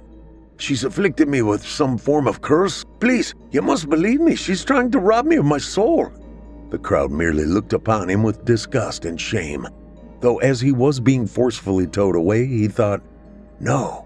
He swore he could see the young woman's shocked face twist into one of sinister exultation. His own flailing against McDowell's restraint was feeble at best, not impeding his iron grasp in the least. Finally, Arthur was cast down into the snow. "Stay down, if you know what'd be good for you," he heard McDowell demand before turning and making his way back to the market square. Laying in the frigid snow, Arthur's mind was lost in a maelstrom that bordered on confusion, fear, and pure madness. Why is she doing this to me? What does she want from me? Why don't they believe me? Tried as he might, no answers came to him, pushing him further to the edge of complete collapse. Making the matter worse was that he felt the chill now with more potency than ever. It wasn't long before he had succumbed to the elements yet again, unconsciousness assuming full control over his mind. And the first image to assault his hollow dream was, of course, her, leering over and jeering. "In life or in death, your heart will always be mine, Arthur." He desperately tried to rid her presence from his mind, to no purpose. Regardless of how much he would try to banish her from thought and memory, he would be met only with her pale, dead face. "No, stay away." She simply remained, curling a beckoning finger with one hand, the other holding the mistletoe aloft. "Join me under the mistletoe, Arthur. Come, come." Arthur's eyes went wide as he saw his body turn to ice. All too soon was he encased in a layer of frigid, unforgiving glacier. He could only watch in perpetual terror as the spectral woman approached him. "You can't elude me, Arthur," teased the specter in its rasping whisper, poising her decayed index finger at his heart. "Without me, you will only crumble." With a light tap of her finger upon his chest, the ice splintered and started to crumble, and helpless, he could only watch horrified while he fell apart. Finally, his body had been reduced to nothing more than shards of glassy ice, only his head remaining whole. Yet even still, he was forced to watch as the specter picked up his head and, holding that damning mistletoe high above, brought her faded gray lips to meet his. Arthur awoke again with a scream. Frantically, he patted all over his body to find that he was still whole and the specter was nowhere to be found. Even still, relief wouldn't find him as he was still menaced by the chill. He could hardly move his limbs and he was profusely trembling from hypothermia. He wanted to cry, both from the crippling madness as well as bitter fear, and he no doubt would have done so, had the air not been so cruel with its wintry wrath as to freeze the tears as they welled. With every minute reserve of strength he would have, Arthur found himself to his feet and began stiffly shambling to his house. It was as he crossed onto that familiar road to his house that he saw her again, walking all alone. Instantly, he could feel the urge again to rush to her and try again to force her to relieve him of whatever spell or curse she cast upon him. It was this frightful determination and this alone that seemed to fuel his stride. She didn't seem to notice him approaching. It was perfect, he thought. He could sneak upon her, ambush her, and be on his way with none the wiser. He would be rid of this curse at last. Thoughts fell in an avalanche of how he could force her to relieve him his torment.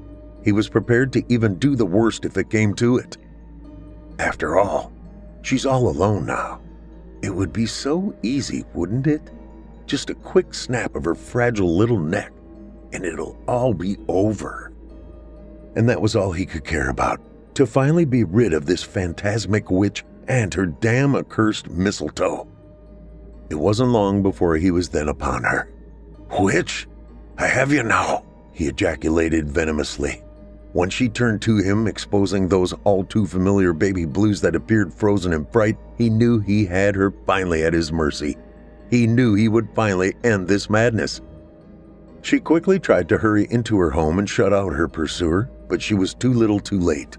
Arthur caught the door as it was about to close on him and forced his way inside. When she tried to run to the back of the house, he caught her and rudely threw her to the floor. He was then upon her again with his hands like pythons around her throat, forcing the air from her lungs and commanding her to undo her wicked sorcery. It was, in more than one way, invigorating. He felt as though he were a wolf and she a cornered sheep. The look of utter fear in her eyes fueled him. Now he would bend her to his whim. "Whatever you have done to me, witch, it ends now." I haven't, she choked out, but it was no use. Arthur's strangulation had by then rendered her speech impotent. Frantically, she claws like an animal at his face, trying to gouge his eyes. Nevertheless, Arthur's wrath was little impeded. In her wild flailing, her arm brushed the nearby drawer, knocking something off. Even amidst his primal state, he was able to see that it was a small, frail mistletoe. "Mistletoe!" he barked with lunatic laughter as he began forcing it down her throat. "Deadly if you eat it." Slowly he watched the life leave her eyes. Yes, he knew he had won now. It'll all be over.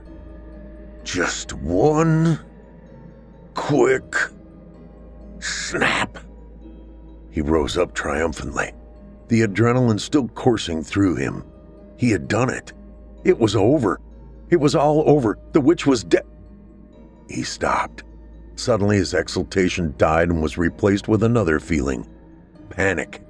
He looked down again at the woman's inert body, now with a growing panic. What have I done? He tried to shake her, desperately hoping that she may yet exhibit life. She did not, and Arthur now felt his head begin to spin. What was he to do? He killed her. He was now a murderer. The court would have him hanged for sure. He'd be condemned as a cold-blooded monster. But no, that wasn't what happened, was it? She was a witch, was she not? Had she not wrought misery upon his life? What he did was for the good of his own soul, wasn't it? In a brief, devastating avalanche, he began to remember her eyes, those hypnotic irises, so wan with fear. All at once, dregs of recrimination and despair caused him to huddle himself into a fetal position, sobbing. Arthur? He heard the voice only faintly, but enough to recognize it. Arthur? No, that's not possible, he stammered. All too soon then did he feel that haunting cold infect his body once more. Crippled once again, he listened in terror as the wraith's voice appeared to close in around him with its ghastly rasping hiss. In life, or in death, I have your heart. I will keep it warm with me, even in hell. It will belong to me, and me alone, forever and always. Arthur's body was trembling more violently than ever before now. No, you're dead. As if on cue, he saw the woman's body suddenly bolt upright. Her face was now the very same as that of the specter, with her vibrant blue eyes now forever faded in death. Kiss me, Arthur, she croaked as she began crawling toward him with disjointed motion. Arthur opened his mouth, yet not a sound was able to be uttered. Only pitiful croaks of fright were sounded before she was upon him, pinning him to the wooden floor. Leering over him, she then began to open her mouth and croak as she painfully regurgitated the mistletoe onto him, now black and withered. Come, won't you kiss me, love? Before he could react, her pale, dead hands roughly seized his face and her cold lips forced their way to his. This time, the warm sensation from before was not present, only the frigid touch of death and decay. He struggled until finally throwing her off of him. She was sent hurtling into the wall with a crash, and she was once again motionless, lifeless. He simply laid on his back, too frightened to move in spite of his spiking adrenaline, gasping frantically for breath. When he finally looked up, he was met with her dead face, forever chiseled in perpetual fright. Reflexively, he touched his own lips, finding that they still felt as they had before, cracked and chapped as they were from exposure to the unforgiving cold. Still, he had felt her lips. Hadn't he? Arthur clutched his head and howled as he began stoving his head into the wooden floor. Please, his mind screamed. Please, merciful Lord, make it end. Eventually, he could bring himself to pound the floor no more, and that was when he crawled like an animal to the woman's battered corpse. Why are you doing this to me? This time there was no answer. She merely stared back to him with stiff, faded eyes. He began shaking her, crying out for an answer. It was when he was again met with only silence that his terrified sobbing devolved into a fit of hysterical laughter. He collapsed onto his back, the corpse held firmly against him, as the laughter soon escalated into wailing cackles of raving madness that echoed throughout the house. In a morbid way, it was hilarious to him. The utter folly of it all. What began with a simple kiss had now delved into the black recesses of insanity. He was once a man, respected by the people. He was a well-liked market clerk, adored by those he served. Now he was a madman, a lunatic, and now worst of all, a murderer. He carried on his demented cheer until his throat was shot and his breaths became labored. Slowly, he could feel the chill again. His mind now gone forever, broken beyond all repair, he unfastened his shirt and trousers before climbing onto her, mounting the withering mistletoe above. If it was him she wanted, she would have him. All of him. It would be days before reality would finally break through his madness. He sat that night, the eve of Christmas, staring into her dead eyes. He knew he couldn't live on like this, a prisoner to the curse of his own madness. To Delilah, the chill's grasp tightened and crippled him again. That was when it came to him of what he would have to do. He went into the basement of the house and retrieved a bucket of the kerosene meant for the lamps and set about all night dousing every inch of the house with it. Every wall, every corner, and every room was dredged, leaving none to be spared. As he toiled feverishly, her words continued to cycle incessantly, and the supernatural chill amplified in its ferocity. "You need my lips. I can feel it. Come, Arthur. Come to the mistletoe." Despite this, he didn't stop until the breaking of the next sunrise, when he had finally completed his task. "Tonight," he swore to himself. "This will all end tonight." 12 loud chimes broke Arthur of his mad remiss. It was time. Steadily, he placed Delilah back into her chair and silenced the phonograph. He now felt more deathly cold than ever before. Still, this didn't deter him. With the last of the kerosene, he doused himself and her before stringing the mistletoe to the ceiling. He then stood her up once more, embracing her to him, before using the poker to cast out a burning log, setting the floors alight. All too quick did the flames dance consume the floors and the walls around them. Even amidst the inferno, however, Arthur still felt none of its warmth. He knew only one thing would, and it would be for the last time. "Merry Christmas, Delilah," he said as he held her in an eternal embrace and brought his lips to hers. Even as the flames crept upon them, charring flesh and bone, he did not waver. He would die with his heart in eternal warmth. For even in death, she would always be the sole warmth of his heart.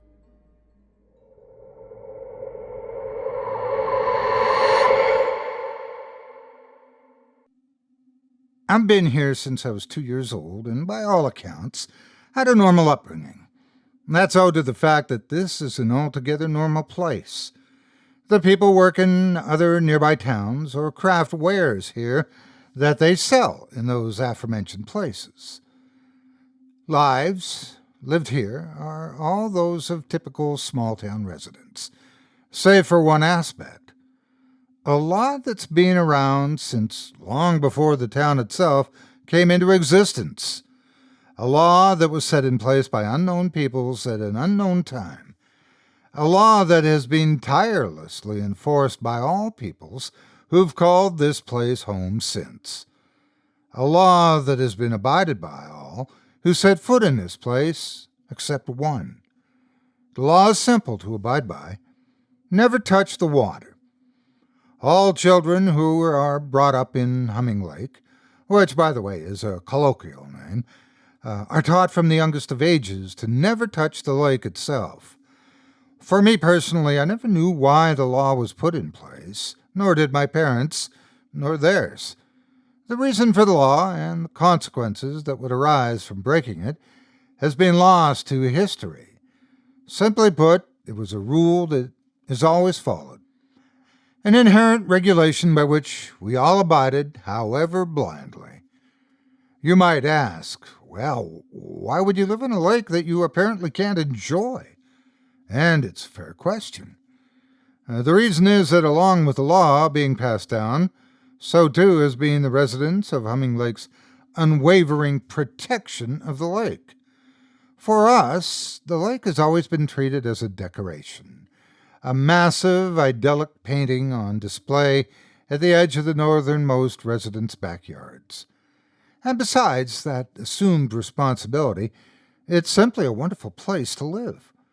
Out here, the nature around us is part of our town itself. Beautiful views, hiking, camping, rock climbing, it all amounts to an ideal, simple place to live for people seeking a simple way of life. We're about 40 minutes from a larger town, so while secluded, we aren't totally disconnected from the rest of the world. We just don't go in the lake.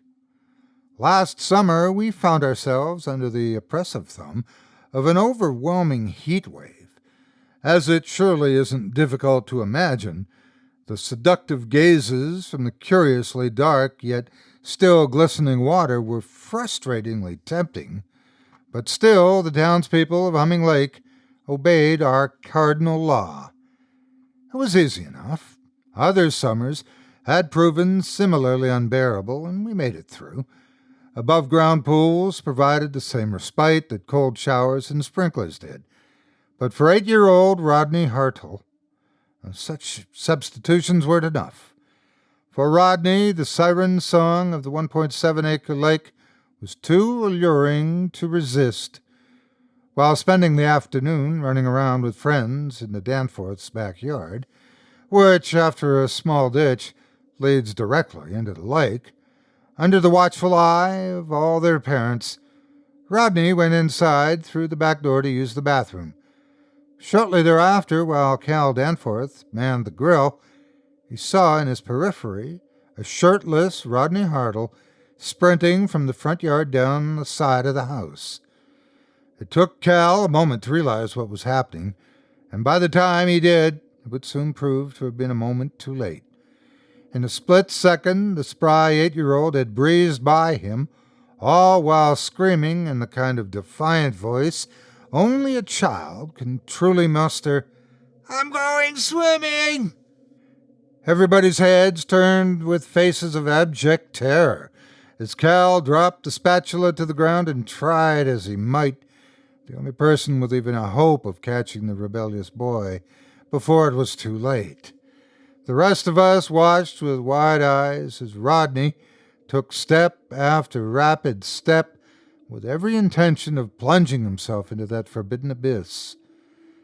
He took a barely noticeable larger step over the shallow ditch, and in 2 more steps he would be feeling the water that none of us had ever felt against his skin, were it not for Cal Danforth. His long strides caught up to Rodney Hartle, and he stretched out his arms, just able to hook around Rodney's waist. But it was too late. The force behind Rodney's dash pulled Cal with it, sending the two tumbling down. Rodney's entire right side became soaked in the immersible waters, while Rodney wound up on his hands and knees. The rest of us stayed frozen in apprehensive anticipation as Cal scrambled to get himself and Rodney back on the grass. Amber Hartle screamed and buried her face in her husband's shoulder as we all waited for whatever unspeakable horror was surely about to befall the man and boy by the water, and in many of our minds, us. But nothing happened. As the two sat terrified on the grass, just out of reach of the first man-made ripples Humming Lake had seen in innumerable eons, Jim Hartle began screaming at his son, tearing himself away from his wife, who desperately tried to hold back to no avail. Jennifer Danforth hurried over to her husband with towels and dropped them, then quickly stepped back. Jim grabbed a towel on his way over and used it to snatch his son up.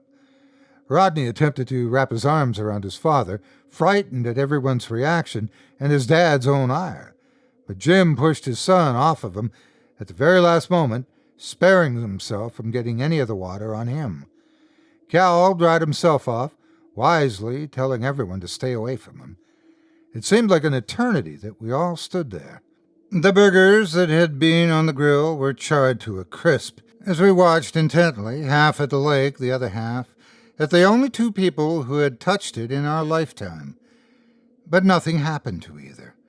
Cal Danforth and Rodney Hartle dried off, with the latter being taken home by his parents, the former then politely asking his guests to return home as well. I left Cal with a sincere, "Call me if you need anything," and went home. And for the next 10 days, everything was as it always was. Rodney Hartle was kept under a closer eye than he had been, but after a week's grounding and a stern talking to, so too was his life back to normal. On that 10th night, however, while John Derby and I sat on the back deck overlooking the lake, cracking our 7th beer each, a rustling came up from over the trees to our right, the ones just past Cal Danforth's house. John and I each turned a bit and watched as something emerged from the shadows, lit only by the cloud-covered moon behind it. We joked that Rob Legrasse, the closest thing we had to an archetypical town drunk, had gotten lost on his way from the bedroom to the bathroom and was returning from defiling the side of a tree. But the longer we watched, the less it looked like Rob Legrasse, the less it looked like anyone we knew, the less it looked like an actual person. It lurched along in a broken gait, taking one step in the same time any able-bodied person could take 5. Whenever it was grossly thin, leaning slightly to the front and to the side. Its gaunt skeletal arms dangled freely, hanging nearly to its bony knees. We watched as the silhouette of this hellishly shaped monstrosity trudged along at its own leisurely pace. As our eyes adjusted to whatever it was we were looking at, we saw thin black protrusions poking out from its pitch-black shape, as well as the fact that it was dripping. John and I both rose to our feet as the thing continued its slow march toward Cal Danforth's house. John ran inside, telling me in a half-breath that he was grabbing his gun, and moments later he returned with a hunting rifle for himself and a pistol for me. We each took slow steps toward Cal Danforth's, and even at our slowest, we were moving just a bit faster than this thing that came from the trees. "Stop right there!" John yelled out. The thing didn't obey John's order. It was as though it didn't hear him at all. John loaded a bullet into the chamber of his gun. "You hear that, motherfucker? I said, fucking stop!" Still, the thing didn't appear to have heard any of it, although this time, as it made its slow way across the Danforth's yard, coming up to their grill, it stood up straight. We were now able to see the thing's height in its entirety. It stood conservatively at 7 feet. Perhaps it was adrenaline that kept me from hearing it. Perhaps it was my inebriation. Perhaps, again, it hadn't happened until this moment. But as it stood up, it made a stomach-churning, crackling noise, as though its bones were all resetting. The noise persisted as it took its next step, and the one after that, and every step thereafter.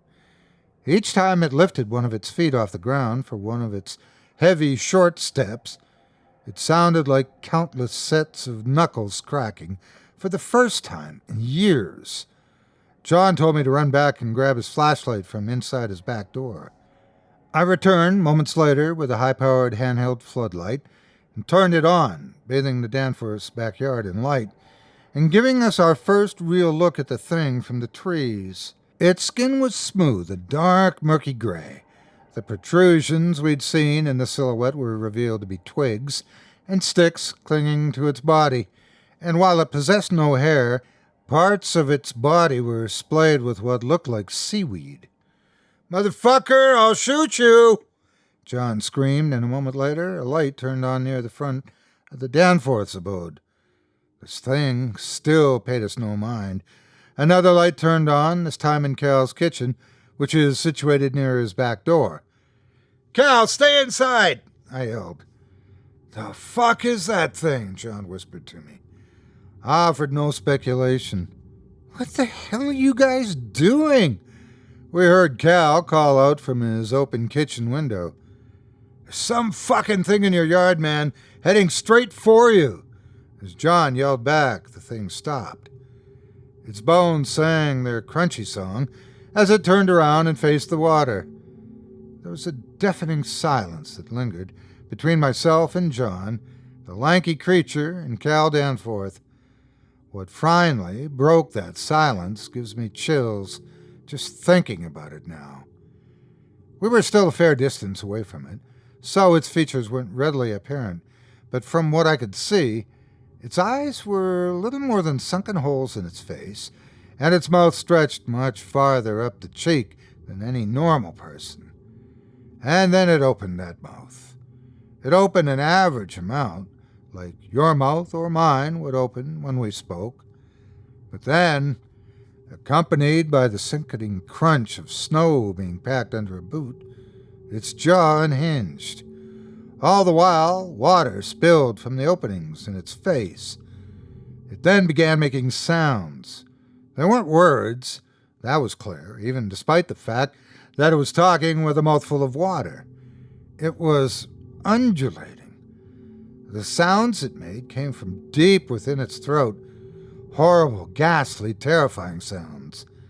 John aimed his rifle at the gray creature and prepared to shoot, but I think he was as curious as I was regarding what this strange being was trying to communicate and to whom.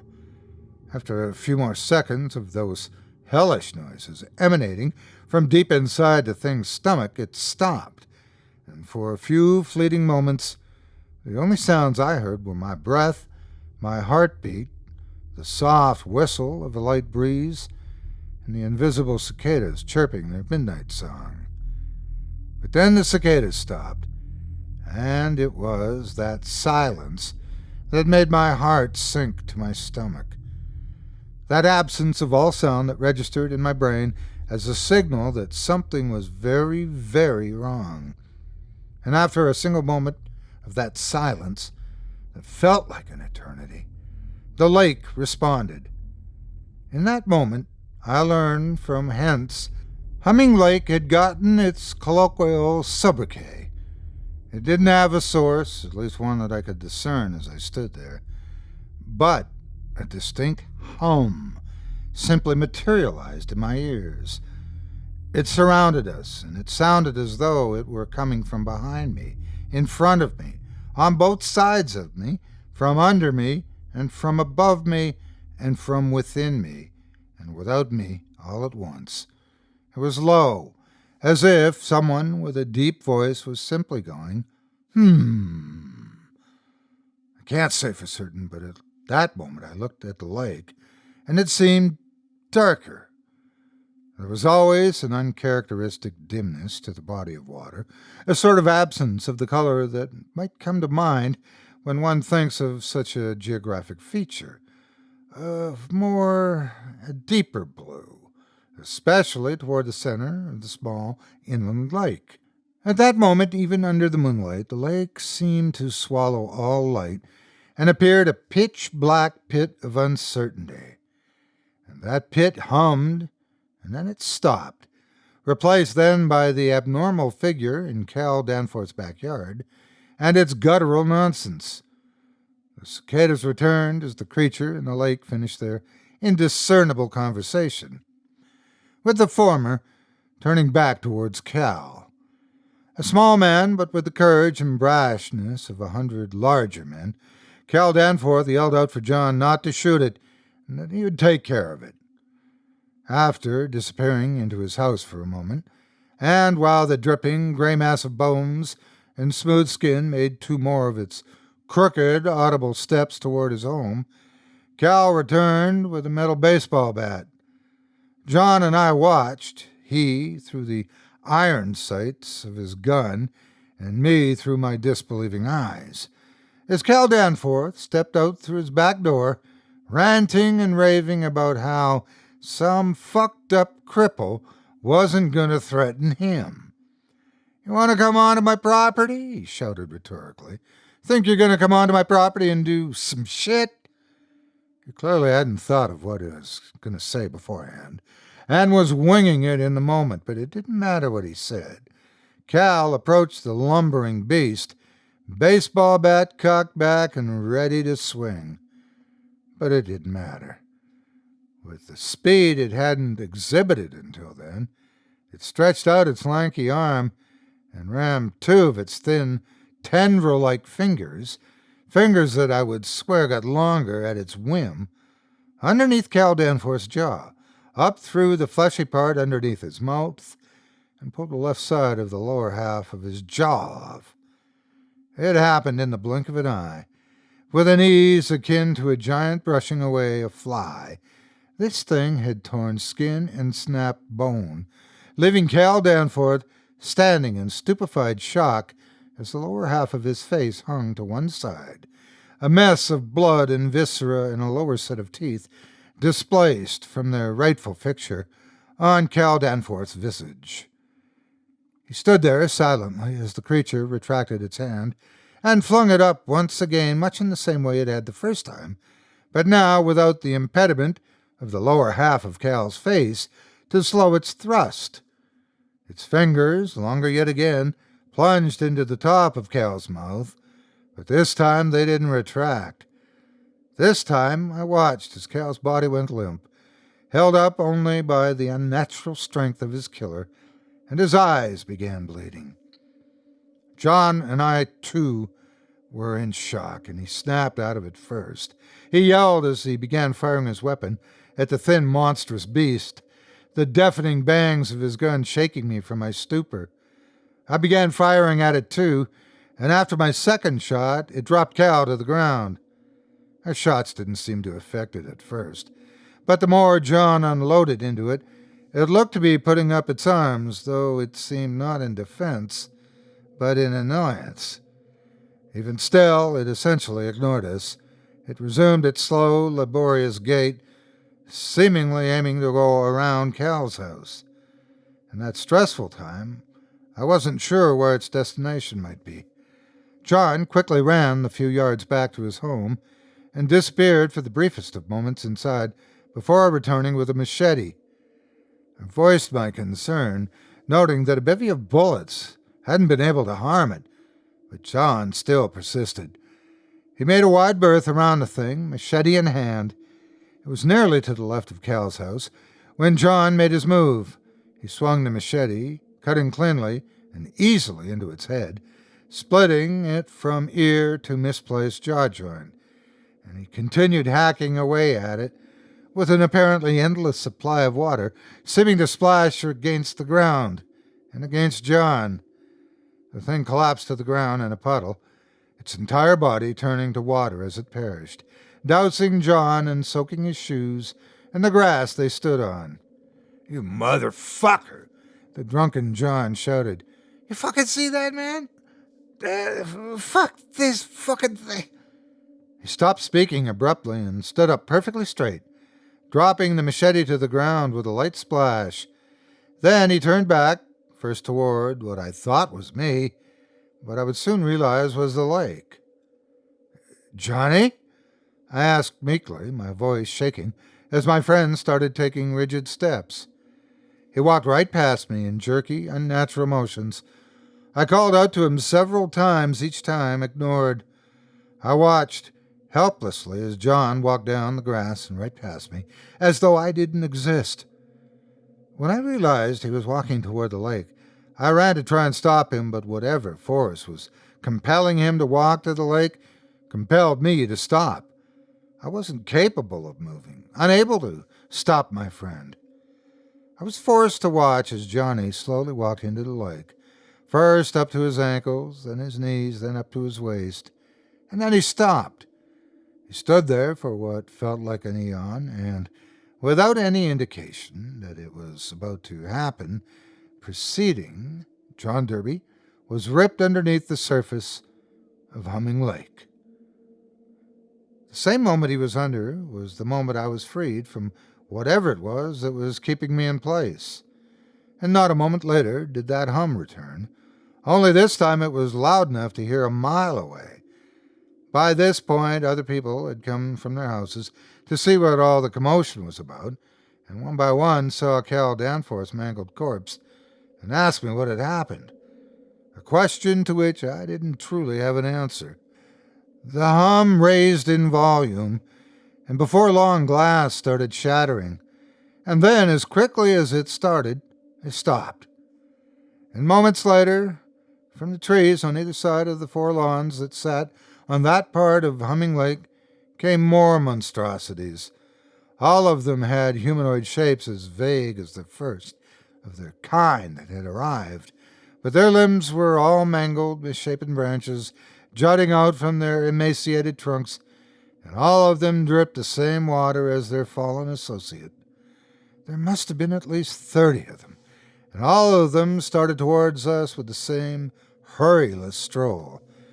Just as I was about to address the rest of my fellow townspeople, something was launched from the lake, landing on John Derby's yard, and then a second something landed not 3 feet away from it. I picked up John's flashlight and cautiously walked over to whatever it was. Upon shining the light on the unsolicited gifts from Humming Lake, I saw that John Derby had been returned to us. He was split at the torso, missing his left arm, and had the clear absence of a head, with maybe 3 inches of his spine peeking out through the cranial wound. Jess Randolph screamed. Mike Ward vomited. I nearly passed out. But a message I needed to get to the townspeople kept me conscious. "Hey!" I shouted, then lowered my voice to a hushed whisper. "I think they're coming for the Hartle kid." The threat of unspeakable horrors befalling a child was enough to kick everyone into gear. I and 3 others began running to the Hartle's house, while 3 others who had joined the ruckus stayed behind to combat the creatures from the lake, against my strongest objections. As we ran, we began hearing the screams of our unfortunate, bull-headed neighbors, and a look behind me at the angular, hobbling shadows, slowly but surely swarming them, turned my legs to rubber, and nearly made me fall. Our town doesn't have a typical structure. It's more or less just an area where houses are sporadically placed, seemingly at random, with a single road that leads out into the rest of the world. We ran through yard after yard until finally we stepped foot onto the one belonging to the Hartles. Jess and I pounded on the front door, screaming for the Hartles to wake, and after a few moments the lights inside on the house began turning on. Brian Hartle opened the door in a half-asleep rage with a "What the fuck?" to greet us. We told him that something was coming for his son as a result of the young Hartle's failure to adhere to the law that had overshadowed the town of Humming Lake since long before any of us came into existence. Naturally, the elder Hartle expressed his willingness to shoot whatever that something might be, but I told him it would be a fruitless endeavor. I made the decision that Rodney needed to be hidden elsewhere. I told Brian to take his family and drive far and fast away from Humming Lake. And so we went back into the Hartle's house while the patriarch woke up his wife and son. I peered out the front window and saw in the distance the limping, jagged silhouettes heading our way, and yelled to the family to hurry. And at that same moment, me, Bill Dyer, Jess, and Mike heard the shower turn on. Fearing that we didn't adequately express the urgency with which they needed to be moving, Jess and I ran through the living room and turned down the hall, where we saw all 3 Hartles standing in fear, all 3 of them also wondering who turned their shower on. And then to mine and Jess, right, the kitchen sink turned on at full blast. "Is that?" Jess started, but she didn't need to finish. Not a moment later did the flow of water become too strong, sending the faucet soaring into the kitchen ceiling. The water was dark and murky, the unmistakable water of Humming Lake, not the clear well water the town had come to rely on. The knobs were next, landing on the now wet linoleum with a tin ring from each. The Hartles yelped when similar sounds came from their bathroom, the shower head and bathroom sink faucet, and all the corresponding knobs bursting from their right places, flooding the bathroom with the forbidden liquid. After a moment, that very same water began pooling out the bathroom and into the hallway. "Jump over it! We have to leave now!" I yelled. The family obliged, and all 3 made it to the living room without so much as a drop of water on them. Brian grabbed his keys from a bowl on a small table at the end of the hallway, and we all made our way outside, where our hope was crushed.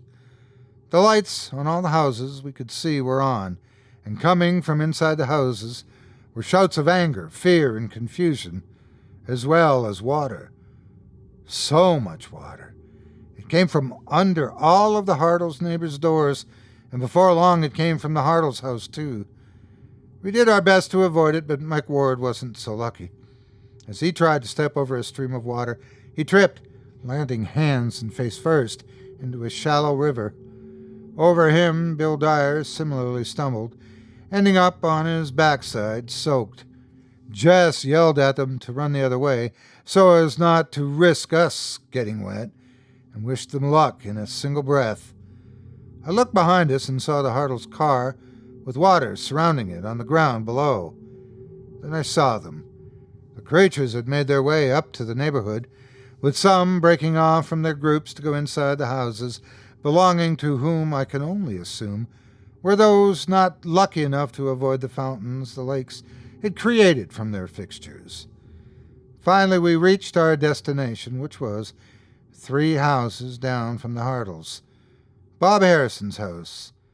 Bob was in the middle of reshingling his roof and had what we hoped would be our saving grace, a ladder already set up against the back of his house. With the water closing in from 3 sides, our only route was to hope and pray that the spots on Bob's backyard that we took weren't yet soiled by the lake water coming from his and the other houses. Brian had Rodney over his shoulder, and only moments before we reached the ladder, his foot made a loud squelch. Before I even realized what had happened, Brian grabbed me, flipped me around, and threw Rodney over my shoulder. He told me to go, and that he was going to climb the lattice on the next house over. Rodney climbed the ladder first, then Jess, then Amber Hartle, then me. As we climbed to the roof, I looked over and saw Brian sloshing through Bill's yard and over to the side of Hal Chalmers. Once we made it to the roof, I kicked the ladder to the ground. I can't be certain how long it was, but we were safe for a few minutes. We took the time, sitting on the half of Bob Harrison's roof that was shingled, to try to regroup, but none of us could come up with a plan. All the while, there was a cacophony of fractures, and cracks and splinters, and breaks blended with the close and distant screams of the unfortunate residents of Humming Lake surrounding us, and before we knew it, the lake's grotesque agents were shambling to the ground below. We were surrounded by the swamp of the lake water to the back and sides, and by the slick, gray, jagged beings to the front. There was a brief standoff, whereupon we on the roof simply watched in terror as the creatures below congregated in a single goal in mind. The silence was haunting as they looked up at us, and that silence was only broken when one of them raised its arms with all the creaks and cracks that accompanied its movement. It pointed to the 8-year-old boy. His mother yelled down they weren't going to take her son, as any mother would, at which point the creatures craned their crooked necks and arched their mangled backs to face the direction of the lake, now roughly 2 blocks away. One of them spoke loudly in an indiscernible language, and once it had said its piece, they all made the turn back toward us, spine tingling for us and spine shattering for them. Then the lake replied. The hum came from all around us, steadily rising in volume. The glass on several more houses shattered, and it became disorienting. While the rest of us covered our ears, Amber Hartle released her son and stood up. "What are you doing?" Jess yelled out, but Amber didn't respond. Amber simply stood up and took 3 steps forward, the last of which sent her tumbling off the roof to the ground below, a fall that accumulated in a sickening crunch that I was thankful I didn't have to see the visual for. "Oh, my God," Jess said, looking past me to our right. We had been so focused on what was going on in front of us that we had nearly forgotten about the just-now-become-a-widower Brian on the other roof. 2 of the lake's emissaries had wandered their jagged wander 2 houses down. Brian, too, was blindly walking down the roof, and we watched helplessly as he went headfirst over the edge. But instead of simply hitting the ground below, one of the creatures reached up its hand, which went through Brian's skull and down the inside of his face, throat, and chest, and caught him, then tossed his limp cadaver to the grass. Jess and I sat there in horror, in shock, unable to move, while Rodney wrapped his arms around Jess, sobbing, presumably at the revelation that he was now an orphan. The lake then spoke again, but this time it was less booming. It's hard to describe a hum, but whereas before this moment the lake's tone had been menacing, it now sounded almost calming. It hummed its hum, then quieted, never fully stopping, and instead of being replied to by the monsters it sent to do its bidding, a response came from Jess's lap. "What?" Rodney said. The hum continued, and so too did its exchange with the boy. "I don't want to. Why? Will my mom and dad be there?" "No!" Rodney cried. "No, I won't!" The creatures below all screamed. From deep in their stomachs, by way of their throats, they all screamed out shouts in tones entirely foreign to the human ear. The hum joined them, returning to its horrible, booming roar. Rodney buried his face in Jess's shoulder, sobbing. The noise was overwhelming, and I could almost feel the headache materializing in my forehead. And in an instant, the beasts stopped, and the hum returned to a tolerable level. At the same time, Rodney stopped crying and tried to push away from Jess, but she held on to him. I only saw his face for a moment, but in that moment I saw all that emotion, all life had left him. Everything that made little 8-year-old Rodney himself, all the adventurousness, the personality, the hopes, the dreams, all of it was gone.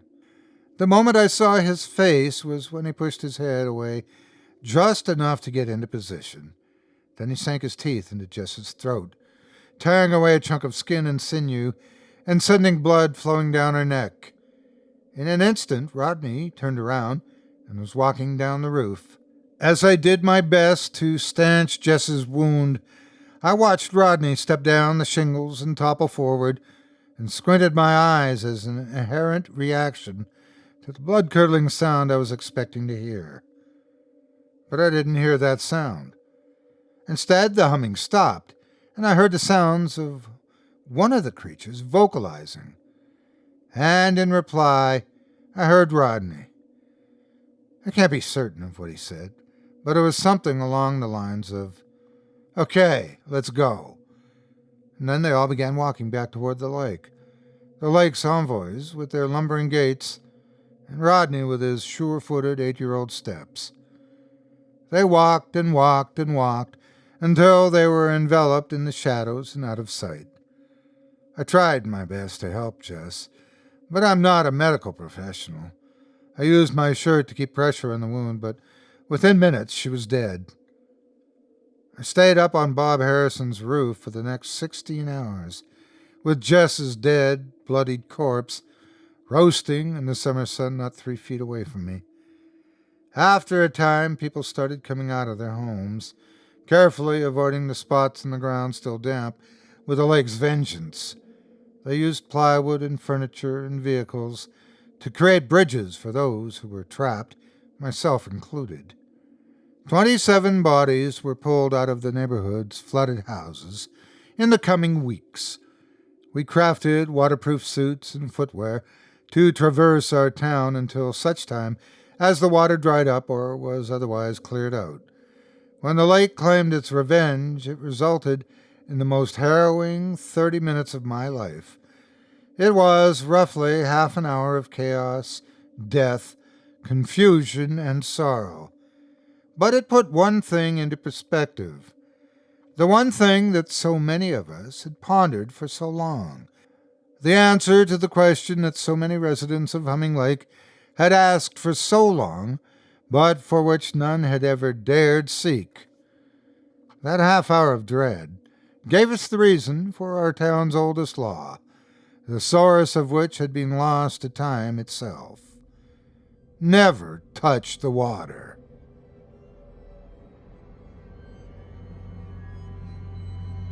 The buzz of the flies could not drown out the sound of her retching as the mixture of the chocolate mocha and stomach acid poured from her mouth. The brown and yellow splatter on her black sneakers contrasted against the whitewashed porch steps she stood on, leaning against the matching banister. Out of the corner of her eye, she could still see those vacant eyes, empty black pools, gawking at her. This was supposed to be just another delivery run, a new day in the new normal. COVID-19 had wrecked her internship as a journalist, wiping 4 years of grad school down the drain. To make ends meet, she first took on the delivery services for takeout and groceries, hoping that she'd be back to beginning a fledgling writing career and the Nobel Prize in a few weeks. Instead, quarantine extended longer and longer than her queues of online orders piled up. The work was mind-numbingly grueling. The masks, the gloves, the ignorance. She was nameless, faceless, and expendable, yet vital to the world. Hours of labor darting across the city to get people food, paper goods, medicine at all hours of the day or night. It was routine until Mr. Warren's home that morning, when she found his body lying in a congealed blood pool. Kaya did not have much interaction with Mr. Warren. As far as she could tell, he lived alone, a college professor stuck at home trying to figure out how to get on Zoom calls, screaming at his computer every time she made the deliveries. In the beginning, he would have her tip taped in an envelope on the doorbell, but as the weeks progressed, the tips included little notes. The first one was just a simple message. Hi, I'm Drew Warren. Thank you for being essential. Kaya smiled when she saw that and left a simple squiggled heart and a cat emoji drawing on the note before stuffing it in the envelope and taking the cash. At least he's a good tipper. A few days later, when she dropped off his next round of fruits and vegetables, a folded piece of graph paper was in the envelope waiting. I'm not sure if the last message means I have a hardy cat to thank for my groceries. A smirk crept on her face before she replied. Sorry, was running behind. I'm Kaya. The heart was an awe moment for your kind thoughts. By the way, enjoy the broccolini. The messages continued like two grade school kids trading notes through a class about their favorite colors and television shows. Kaya learned that Drew was a Taurus, like herself, enjoyed sailing and DJ during his university years. He said he was British, having sailed across the Atlantic Ocean with his father just for fun. Some mornings when she arrived, he'd wave from the windows next to the front door to say hello and thank you, but always kept his conversation to the notes. Kaya believed he was shy, like herself, and preferred to communicate from a distance rather than face-to-face. She told him of her studies at UCLA in undergrad that led to her pursuit of a master's in journalism in San Diego. She talked of her love of surfing, her Tahitian heritage, and her dream of being a respected writer at the New York Times, a female Pacific Islander known for being in a suit instead of a grass skirt. Kaya wondered if she might work up the courage to ask Drew out for a drink once the quarantine restrictions were lifted on their local bars. She'd been working up the courage to ask him out the entire drive over. Sipping her chocolate mocha, she rehearsed the words in her head over and over as her hands turned the steering wheel along the memorized route. Hey, Mr. Warren. Drew, would you like to grab a drink sometime since the quarantine will lift? Or a bite out to eat? Or anything? Kaya practically rolled her eyes at the last thought. It had been so long since she had any semblance of a date. Her hands trembled slightly as the familiar pain just below her clavicle ached. Why would anyone want to go out with a grocery delivery girl, a failed journalist, a loser? The negative self-talk was hard to ignore, along with her sped-up breathing as she tried to exorcise the negative emotions welling in her chest. She didn't want to show up at his front door in tears. She pulled up to the front of the house and put her little black Ford Fiesta in park before swiping the sun guard down to check her face. Her soft brown eyes were accented with eyeliner and mascara, the first time in months she wore makeup. Her lips had no color, as she knew she'd have the N95 face mask on soon enough, hiding any trace of her mouth. At least it means he may not notice how pale I am, since I haven't been out at the beach in so long. She would tell the officers who arrived after regaining enough cognitive thought to call 911 that she noticed nothing was off until she approached Mr. Warren's home's first porch step. The first time she noted, there was a crack in the red mahogany front door, giving a small peek into his entryway. Kaya could see he owned the same black Hawaiian beach sandals she did, covered in sand and grit as she climbed the step. Mr. Warren? Hello? It's Kaya? I have your grocery delivery for today. She yelled out, hoping she wouldn't startle him too severely. She knocked softly on the door, allowing the momentum of her hand to push the heavy wood forward as the hinges creaked slowly. That's when she saw him, lying naked in a pool of his own blood, throat slashed and eyes empty. His once speckled ginger and pepper beard now covered in congealed droplets of blood, with pale blue lips hung in an unnatural O, as though his jaw had been stretched past the normal range of motion. That scene alone was horrific enough, but what pushed her stomach's contents back up her esophagus was his tongue's placement. A floppy, mangled piece of flesh lay just a few feet in front of her, cut from Mr. Warren's mouth and positioned in front of his corpse and her sightline. Excuse me, miss? Miss! Kaya snapped her head back as her field of vision cleared. She sat on the ambulance's bumper, wrapped in a scratchy beige blanket as her body trembled. A young detective, somewhere close to her age, had his fingers snapped in her face, drawing her eyes to his. His olive-toned fingers gave way to a bird tattoo on the back of his left hand. "I'm sorry, who are you?" she said, barely above a whisper, as though her voice had disappeared. Sorry to startle you, ma'am. I'm Detective Marano. I just wanted to ask you a few questions, if that's okay. Kaya pulled the blanket tighter around her body as she nodded her head in compliance. The only thing her eyes seemed to focus on was the detective's shoes. Brown, leather boots, worn in but still in that classic shape that spoke of the old British workmanship they were probably made from. They were the nicest shoes she'd ever seen on a man. Okay. Can you walk me through your morning and how you found the victim?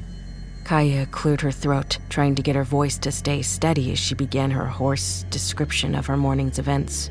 The bitter taste of bile mixed with dark chocolate lingered in the back of her throat as the words came out of her mouth. The bottle of water the EMTs had given couldn't rinse the aftertaste of vomit and copper on her palate as much as she had tried to rinse her mouth. Did you know the victim personally? What was your relationship to the victim? Asked the detective. His voice was smooth, each word said in the same tone you'd expect on a weekend jazz radio show.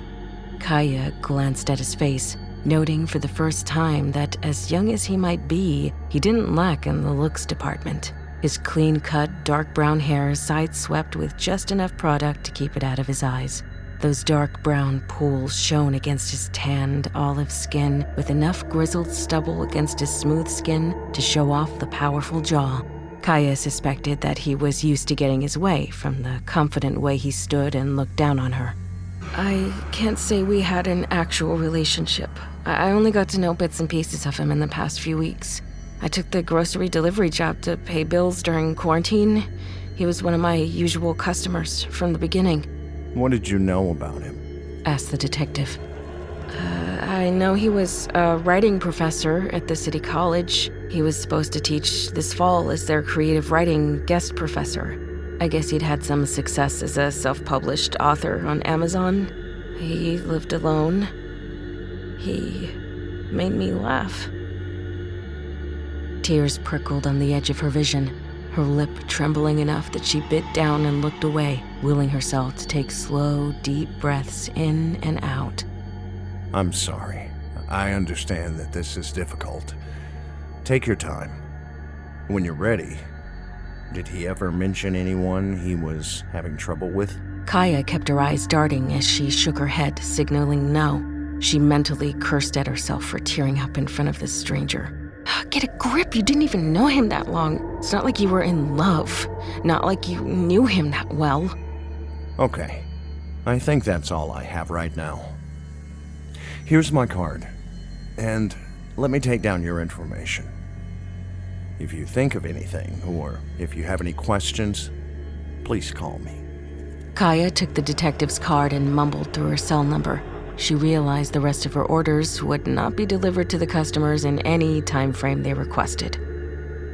"Do you think I could ask you to speak to my manager about what happened?"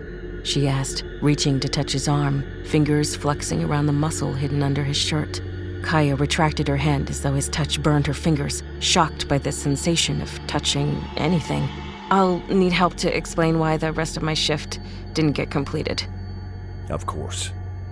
Let me have their number, and I'll call them, answered Detective Marano with his hand outstretched to her. Kaya took his hand and shook it awkwardly, unsure why he extended it out to begin with. She fumbled in her pocket for her rose gold iPhone X, trying to ignore her hands trembling as she pulled up her manager's number for the detective.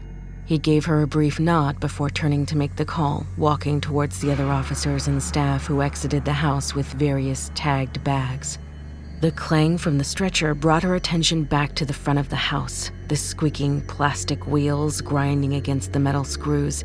The navy blue body bag, sealed and tagged, lay on top of the stretcher, carefully held with each step closer to the ambulance she was just sitting in. A lump crawled up her throat again as she realized his body was being moved. Her vision blurred, and the only thought she had as the body drew closer was to run away as quickly as possible. Without a thought, she backed away and got into her car, starting the engine and peeling down the street. Kaya faintly saw Detective Marano's blur running out into the road as the tears began falling from her face. A clammy, cold sweat left the back of her black sweatshirt drenched by the time she arrived home. Her muscles ached as she pushed the car door open and made her way into her small rental cottage. Kaya lived in a gray one-bedroom in-law unit of 5 acres of land belonging to one of her old co-workers' parents. It was a compact unit built initially because her co-worker's mother suffered from MS and needed a live-in caregiver to help around the house while her dad worked. The cottage allowed the caregiver to have their own place to rest and recuperate from the day, with its small kitchenette and old brick fireplace. When Kaya first moved back to the Seattle area, one of her first friends was Liz, a coworker at the local paper who helped her get her feet settled in the Pacific Northwest. This friendship helped Kaya through grad school and the passing of Liz's mom. When the pandemic hit and Kaya could no longer afford her rent, Liz's dad invited her to live in the cottage to allow her some peace of mind as the world changed. She dragged herself through the red door, remembering how she'd joke with Drew that they were interesting because they lived in homes with red doors. "Red is passion, excitement. Only certain people can pull red off," she had said during one of their morning chats. Maybe that's why I have the ginger hair. I'm just the epitome of passion. Drew smirked. Her body moved on autopilot, ripping her clothes off her skin through the hallways and stepping into the glass shower doors to allow the scalding hot water to warm up her clammy skin. Pale hands pressed against the black marble tile as she let the water's sounds and her squeaky sobs echo through the bathroom. Why him? Why me? Kaya wasn't sure why she was reacting this way. She knew that she and Drew were just getting to know one another, that there were no guarantees, but he was a chance, the first thing that seemed promising in so long, especially since you don't connect with people that quickly, you never have. She closed her eyes, letting the scalding water rush over her face. Images of Drew's smile, smirk, laugh from the past few weeks fluttered through her mind as the tears and clamminess washed away. Drew's laugh lingered in her ears as she pictured their last conversation just a few days ago. That he was gone, out of her life so quickly, brought a heaviness to her chest, sinking into her knees as she leaned forward to rest her head on the cold tile.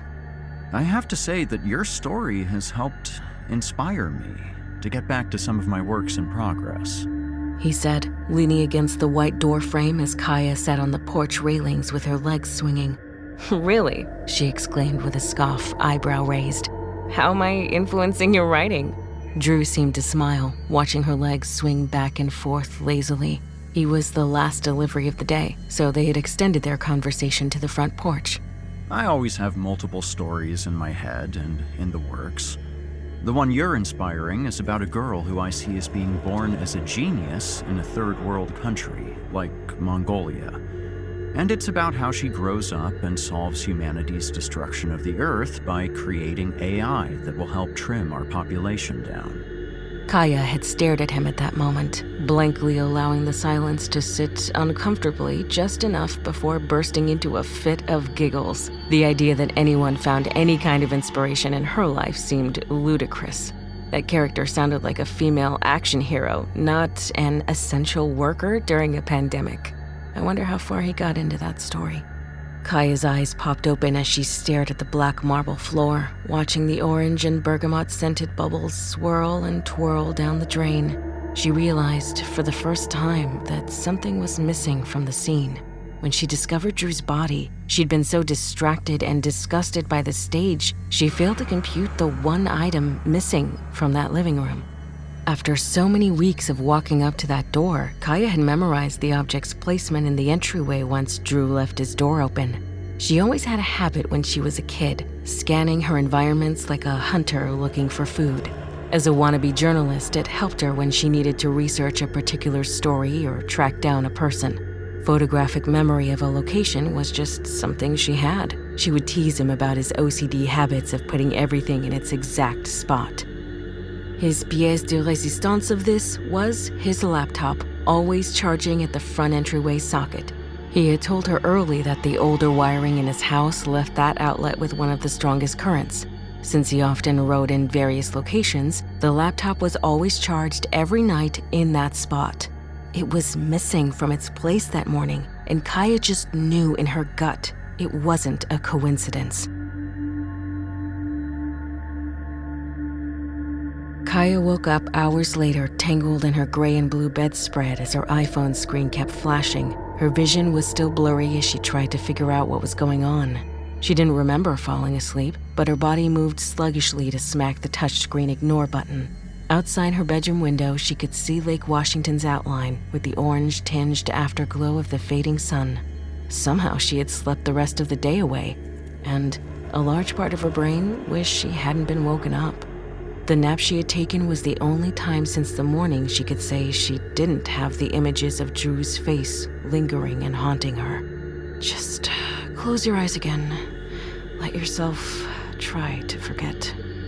But as her eyes closed, the jarring image of his dead face gawking at her shot through her. Her heart was pounding in her chest as she tried to coax herself to exhale and remember to breathe. Too much time had passed since she had woken up, and the dream world drifted away along with the peace it had given her. She rubbed her temples, feeling the familiar throb of a migraine forming at the base of her skull, and sighed loudly. Just what I need, a migraine. Kaya had suffered from those terrible headaches since she was a child. At least once a month, she would seek the darkest room to crawl under the covers and endure the pain. Sometimes the pain was so intense her body would force her to vomit endlessly until she convinced whoever was with her to bring her to the doctor's office to get a round of antiemetics and Toradol. Injections and rotations of pills became a norm over the years as MRIs and CT scans came back within normal ranges, never explaining how a young girl could be plagued so severely. It had been one of the saving graces of quarantine, the ability to work around her headaches if she needed to. Wincing, she finally allowed her eyes to squint open just enough to reach out and grab her phone. She lay back down, waiting for her head to settle before turning to see who had been calling her.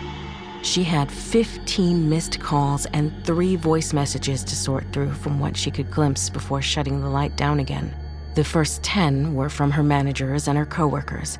Then the final 5 were from an unknown number she'd never seen before. Kaya waited another few minutes before opening the missed call log, waiting for her eyes to adjust to the light enough to read. She scrolled to the voicemail section and let the first message play on speaker to give her head a rest. Hi, Kaya. Hey, this is your manager, Bill. I got a call from Detective, Maroni. Anyway, he said that your first delivery was a bit of a shock, being a crime scene. I've gone ahead and rerouted the other deliveries to our drivers. Take the rest of the week off. We'll give you the hazard pay. Stay safe.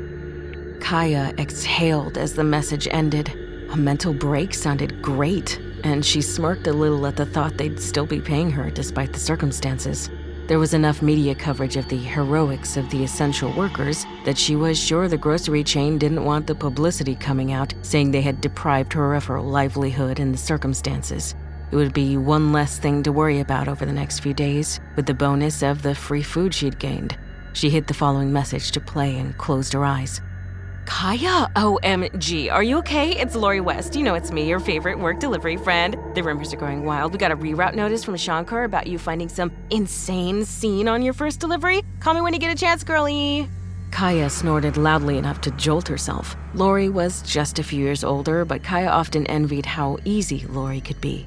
She grew up in New York, her dad a big construction head for a long time, never wanting much. To Kaya, Lori was as basic and as unwittingly privileged as they could be. Blonde, blue-eyed, took the grocery delivery to give back and not out of necessity. She enjoyed her Starbucks frappuccinos and gossiping at work about her youth as a champion tap dancer. When the Black Lives Matter protests began, Lori was one at the office who couldn't believe that kind of racism still existed. Still, Kaya felt Lori was trying and couldn't begrudge her naivety of the world because she had felt the sting as a Polynesian girl. She hit play on the last message and closed her eyes again. Hey, Kaya. This is Detective Marano. We met this morning at the crime scene. You sped away before I had time to discharge you to leave, so I will need to meet with you again to talk over some things of the case and hopefully get this paperwork squared away. I've called your manager. I hope you're somewhere safe. As Kaya closed out the final message, another notification popped up for a fourth voice message. That's weird, the phone didn't seem to ring. Kaya opened the call log again, noting no number showed up with the voicemail, and hit play. At first, there seemed to be just 10 seconds of static playing on her phone.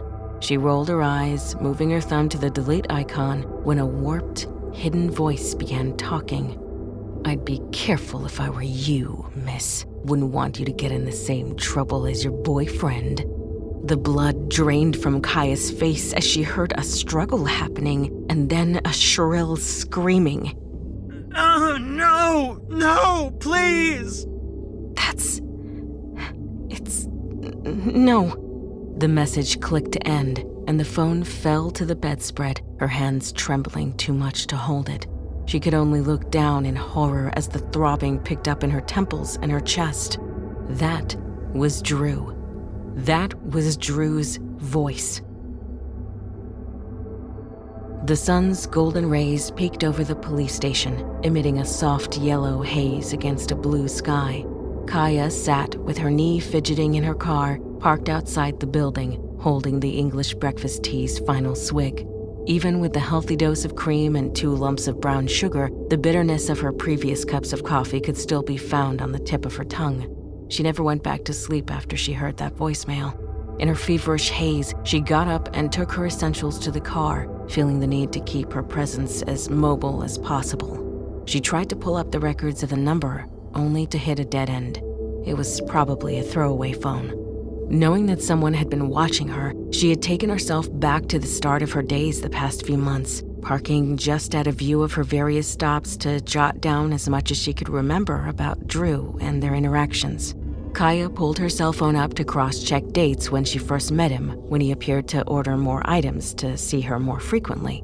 She still never stopped her juvenile tendency to mark little nonsensical points in her calendar, like the first time she made him laugh, the first time they elbow-tapped, etc. At the time, it felt so silly, but now it seemed essential to plot just how this guy seemed to overstep his boundaries. What kind of journalism were you looking to get into? Drew asked. Oh, I wanted to work for the New Yorker or the Boston Globe, something where I could find the kinds of stories like Jeffrey Weinstein or the USA Gymnastics scandals. I wanted something where my writing would make a difference, Kaya replied, not daring to meet his eyes if he laughed at her. That's interesting. Drew replied softly, almost a whisper to himself rather than to her. I myself was molested as a young man in my private school in England. He was a priest. Kaya gasped quietly, reaching out to touch his hand, stroking his wrist with her thumb. As much as the bile in her throat stopped the flash of water in her eyes from spilling out, she couldn't entirely ignore how warm his hand was to her touch. Kaya had enough unpleasant experiences with men from high school and college to understand what it felt like to be a victim of one who abused their authority in that way. She knew there were no words to say to someone who admitted that. Drew cleared his throat before bringing his other hand on top of hers, rubbing it to assure her he was fine. It was a long time ago, and as terrible as it was, it did open my eyes up to a part of myself that I had been hiding. That's saying, I enjoyed parts of it. You see, I have had relations with both men and women. I'm bisexual. The slam of a car door shook her out of the memory. Kaya could see Detective Marano walking towards the front door of the police station. "Detective! Detective!" she yelled, waving her hand in the air with an empty cardboard coffee cup. The detective glanced over to see the young woman, noting her Eeyore pajama pants and a Cambridge University sweatshirt. Her curly brown hair was thrown in a messy bun with her face somewhat drawn and dark circles under her eyes. How long have you been out here? He asked, his eyebrow raised. It took her a second to catch her breath before tossing the empty cup in the trash can. She looked down at her pajama pants against his gray suit with the icy blue button-up shirt for the first time. Despite it only being a little after dawn, the detective looked as put together and handsome as an Italian runway model compared to her. She blushed and rubbed the back of her neck as she answered him. "I've been out here all night. I received a call that may be related to the case." Do you want to come to the station? Or would you feel better somewhere else? Could you give me a minute to grab my phone from the car? And inside is fine. As she locked her car doors once more, goosebumps formed at the base of her neck. She glanced over her shoulder in both directions, but only noted the sea of cars rolling in. She couldn't shake the feeling, even as she followed the detective to one of the private rooms, that someone had been watching her out in the lot. Kaya needed to shiver as she sat down, willing the eeriness of the past 24 hours away so she could relay what had happened the previous night. The silence filled the room as she hit play on the voicemail she received, watching the detective's face as his eyes widened at the voice and the scream from her phone. He quickly took the phone by the edges as she nodded in consent to take the phone down to have it analyzed, or at least begin the process. She shivered as the icy blast of AC took the room temperature down, her nails paling against the steel table as she drummed her fingers to fight the silence. Kaya wasn't sure how much time they left her alone, but it must have been a while, as her low back tightened against the office chair's hard plastic. Sorry. Detective Marano exclaimed, breathless, as he pushed the door open, startling her. I just got to talk with my supervisor about the messages and what you noticed about the victim's computer. If you're willing, I think we should go over to the house again today and see what else you noticed with some fresh eyes, if that's okay. Kaya couldn't help but give the detective a smirk over the light in his eyes and the excitement in his voice as he spoke. I wonder if he's still trying to prove himself like me. She gave a silent nod and followed him to his car. You did the right thing by coming to us, and I understand your fear. My boss is working on getting a trace on the number from your phone, but I expect it to end in a burner number. But we'll definitely get you some extra security, he said as he drove toward Drew's house. Are you sure that's necessary? She asked, staring out the car window, trying to stop herself from getting motion sickness. I mean, do you really think I'm in danger? Honestly, it could be a real risk. Someone out there went to a bit of effort to track you down and call you. But I'll be here and make sure you're protected. So far, this is the first genuine lead we've sorted through, and I'm confident we can figure this out. Kaya nodded silently as they pulled up to the house. Her stomach tightened as she undid the seatbelt, hoping that the detective wouldn't notice her hands beginning to shake at seeing the place again. The vision of yesterday was still so fresh as she followed him behind the yellow crime scene tape as he cracked the front door open. It took all the strength she had not to focus on the dried red stain on the hardwood floor. Various spots around the house had numbered signs next to them, remnants of the CSI team's documentation of the house. Okay. Walk me through it, said Detective Marano. Kaya pointed out the area that usually housed Drew's laptop. Detective Marano moved a book in the area's place to notice the faint outline of dust, highlighting that something had been moved from the spot. Kaya's eyes wandered to the living room and the attached kitchen area as he took pictures. Various hand-drawn sketches of New York City hung on the walls, highlighting the floating bookshelves she remembered him bragging about as he had built them himself. I've got the picture here, said Detective Marano. I'm going to check upstairs in the bedroom for any laptop accessories. Are you okay down here? Kaya nodded quickly, waiting for him to disappear up the stairs before turning her attention back to one of the floating shelves that caught her eye. A rather large edition of the King James Bible lay on its side, an odd book for Drew to have considering all the conversations he'd rambled on and on about how he was a profound atheist. He had turned away from any form of religion after his trauma. She could hear the detective's footsteps above her and reached for the black, leather-bound book. It was lighter than she was expecting, as it practically flew out of her hands as she pulled it off the shelf with the rustling of thin paper muffling her swears. Her fingertips could feel an odd divot in the middle of the pages, completely misaligned with the rest of the work. Opening the book, she glanced over her shoulder. Her breath caught in her throat. Thick stacks of old, faded $20 bills stacked on top of one another, and another wrapped in piles of old, worn letters and pictures. From the fading paper and ink, Kaya could tell Drew must have been over those letters hundreds of times. She lingered her fingers along with the bundle when one photo caught her attention. Is that... What did you find? Detective Marano asked, coming down the stairs. Kaya pulled the bundle of letters and stuck them in her sweatshirt pocket before turning around. This Bible seemed odd because Drew mentioned he was completely against any form of religion. When I opened the book, I found all these bundles of old $20 bills. He smiled at her as he took the book. You are my lucky charm. We can run the serial number on the bills and trace where the money originated. Excellent work. Let's get back to the station. Do you think I would be okay to head home for a bit? I'm feeling worn down after the last day, she asked tentatively. Oh, yeah, I'm sorry. Of course. You must be exhausted. Well, let's go to the station.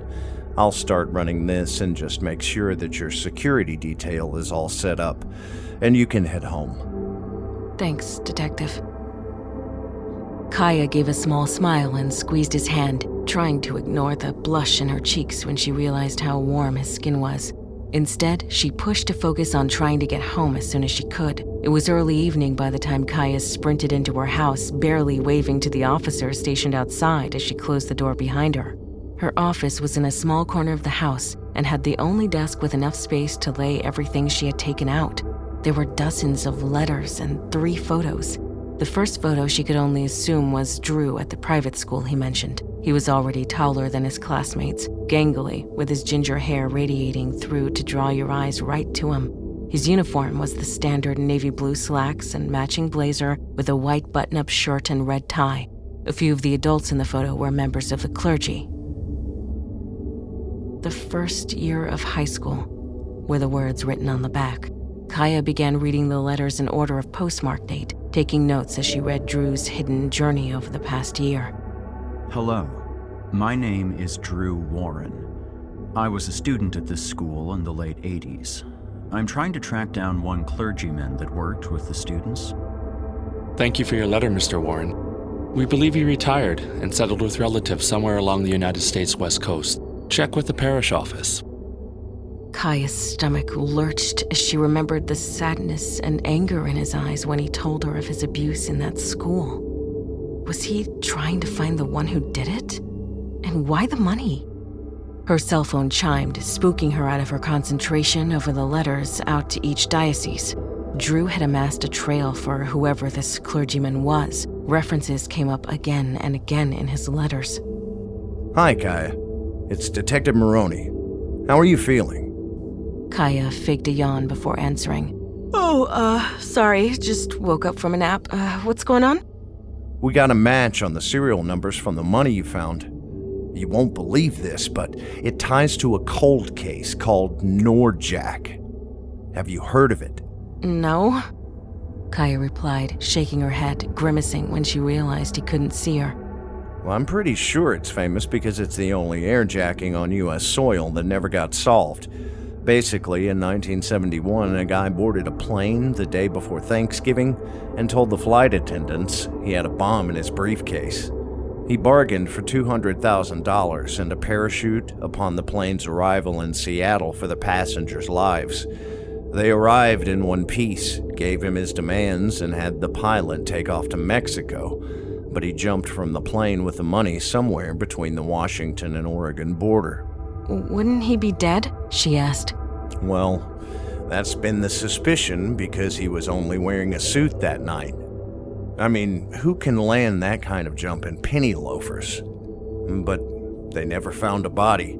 The closest they got to a lead was a boy who found some bundles of rotting $20 bills in 1980 while digging in the sand. What does this have to do with Drew? That's the million-dollar question, isn't it? Now, what would he be doing with those bills? And where did he get them? We'll be doing another search of the house for more of the bills. Did he ever mention this case or anything like it when you spoke? No, definitely not. I heard nothing about that when we spoke. Okay. Well, let me know if you think of something else. I'll keep you up to date if the money trail pulls up any other traces along the way. Kaya hit the phone icon on her iPhone, glancing down at the two pictures left in a pile. Her palms left a sheen of sweat on the back of the phone case as she tossed it aside to sit back down.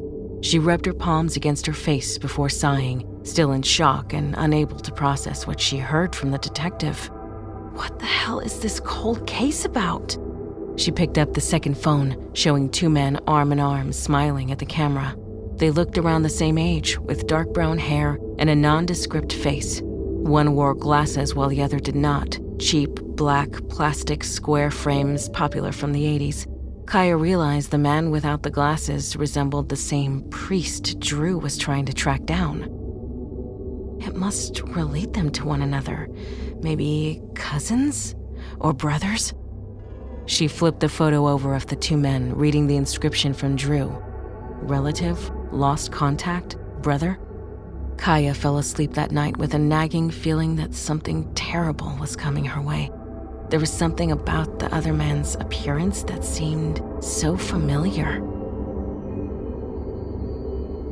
Buzz, buzz. Hello? Kaya. Hey, it's Detective Marano again. We caught a guy using some cash traced to the serial numbers found in the victim's house. It looks like he's low on the totem pole, a hired gun, so to speak. Oh, is there a way to talk to him or ask him any questions? Did you find out if he's who left me the voicemail? Well, unfortunately not. The only contact he had on his phone was Mr. Coop. Thanks for your help. And I'll let you know of anything else as we wrap this up. Kaya sat up, trembling as she dropped the phone. Her fingers trembled as she picked up the last photo. This was the one that made her gasp and take the entire pile from the crime scene, committing her first crime. The photo showed a couple holding a baby with a priest. It was a baptism that was being commemorated. The priest was the same one Drew had been tracking. The last letter he'd received enclosed this photo, marking it as one of the clergyman's last acts before retiring. The man holding the baby in the picture was the same as in the previous photo, embracing the priest as a relative or brother. But the baby in the picture. Kaya knew the moment her eyes spotted the little curls on her head and the white baptismal gown that it was herself in the photo.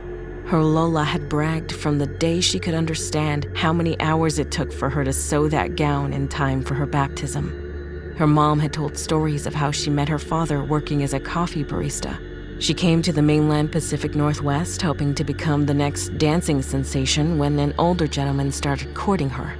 He was so kind, unlike the boys my age. I was young and he was stable and nice, her mom said, tucking her in at night. We never got married, but I liked that he called me Mrs. Coop like we were. How he got this photo of her that day was beyond comprehension. But worse was the realization that Drew recognized her. Kaya, age 1, it said, scribbled on the back. Her eyes widened, reading that note that went along with the photo, seeing the misshapen points on the man's blazer.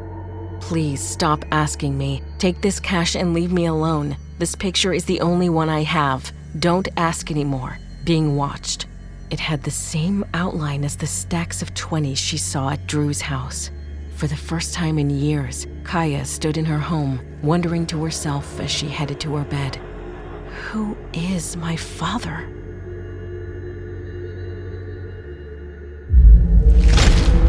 Chilling tales for dark nights.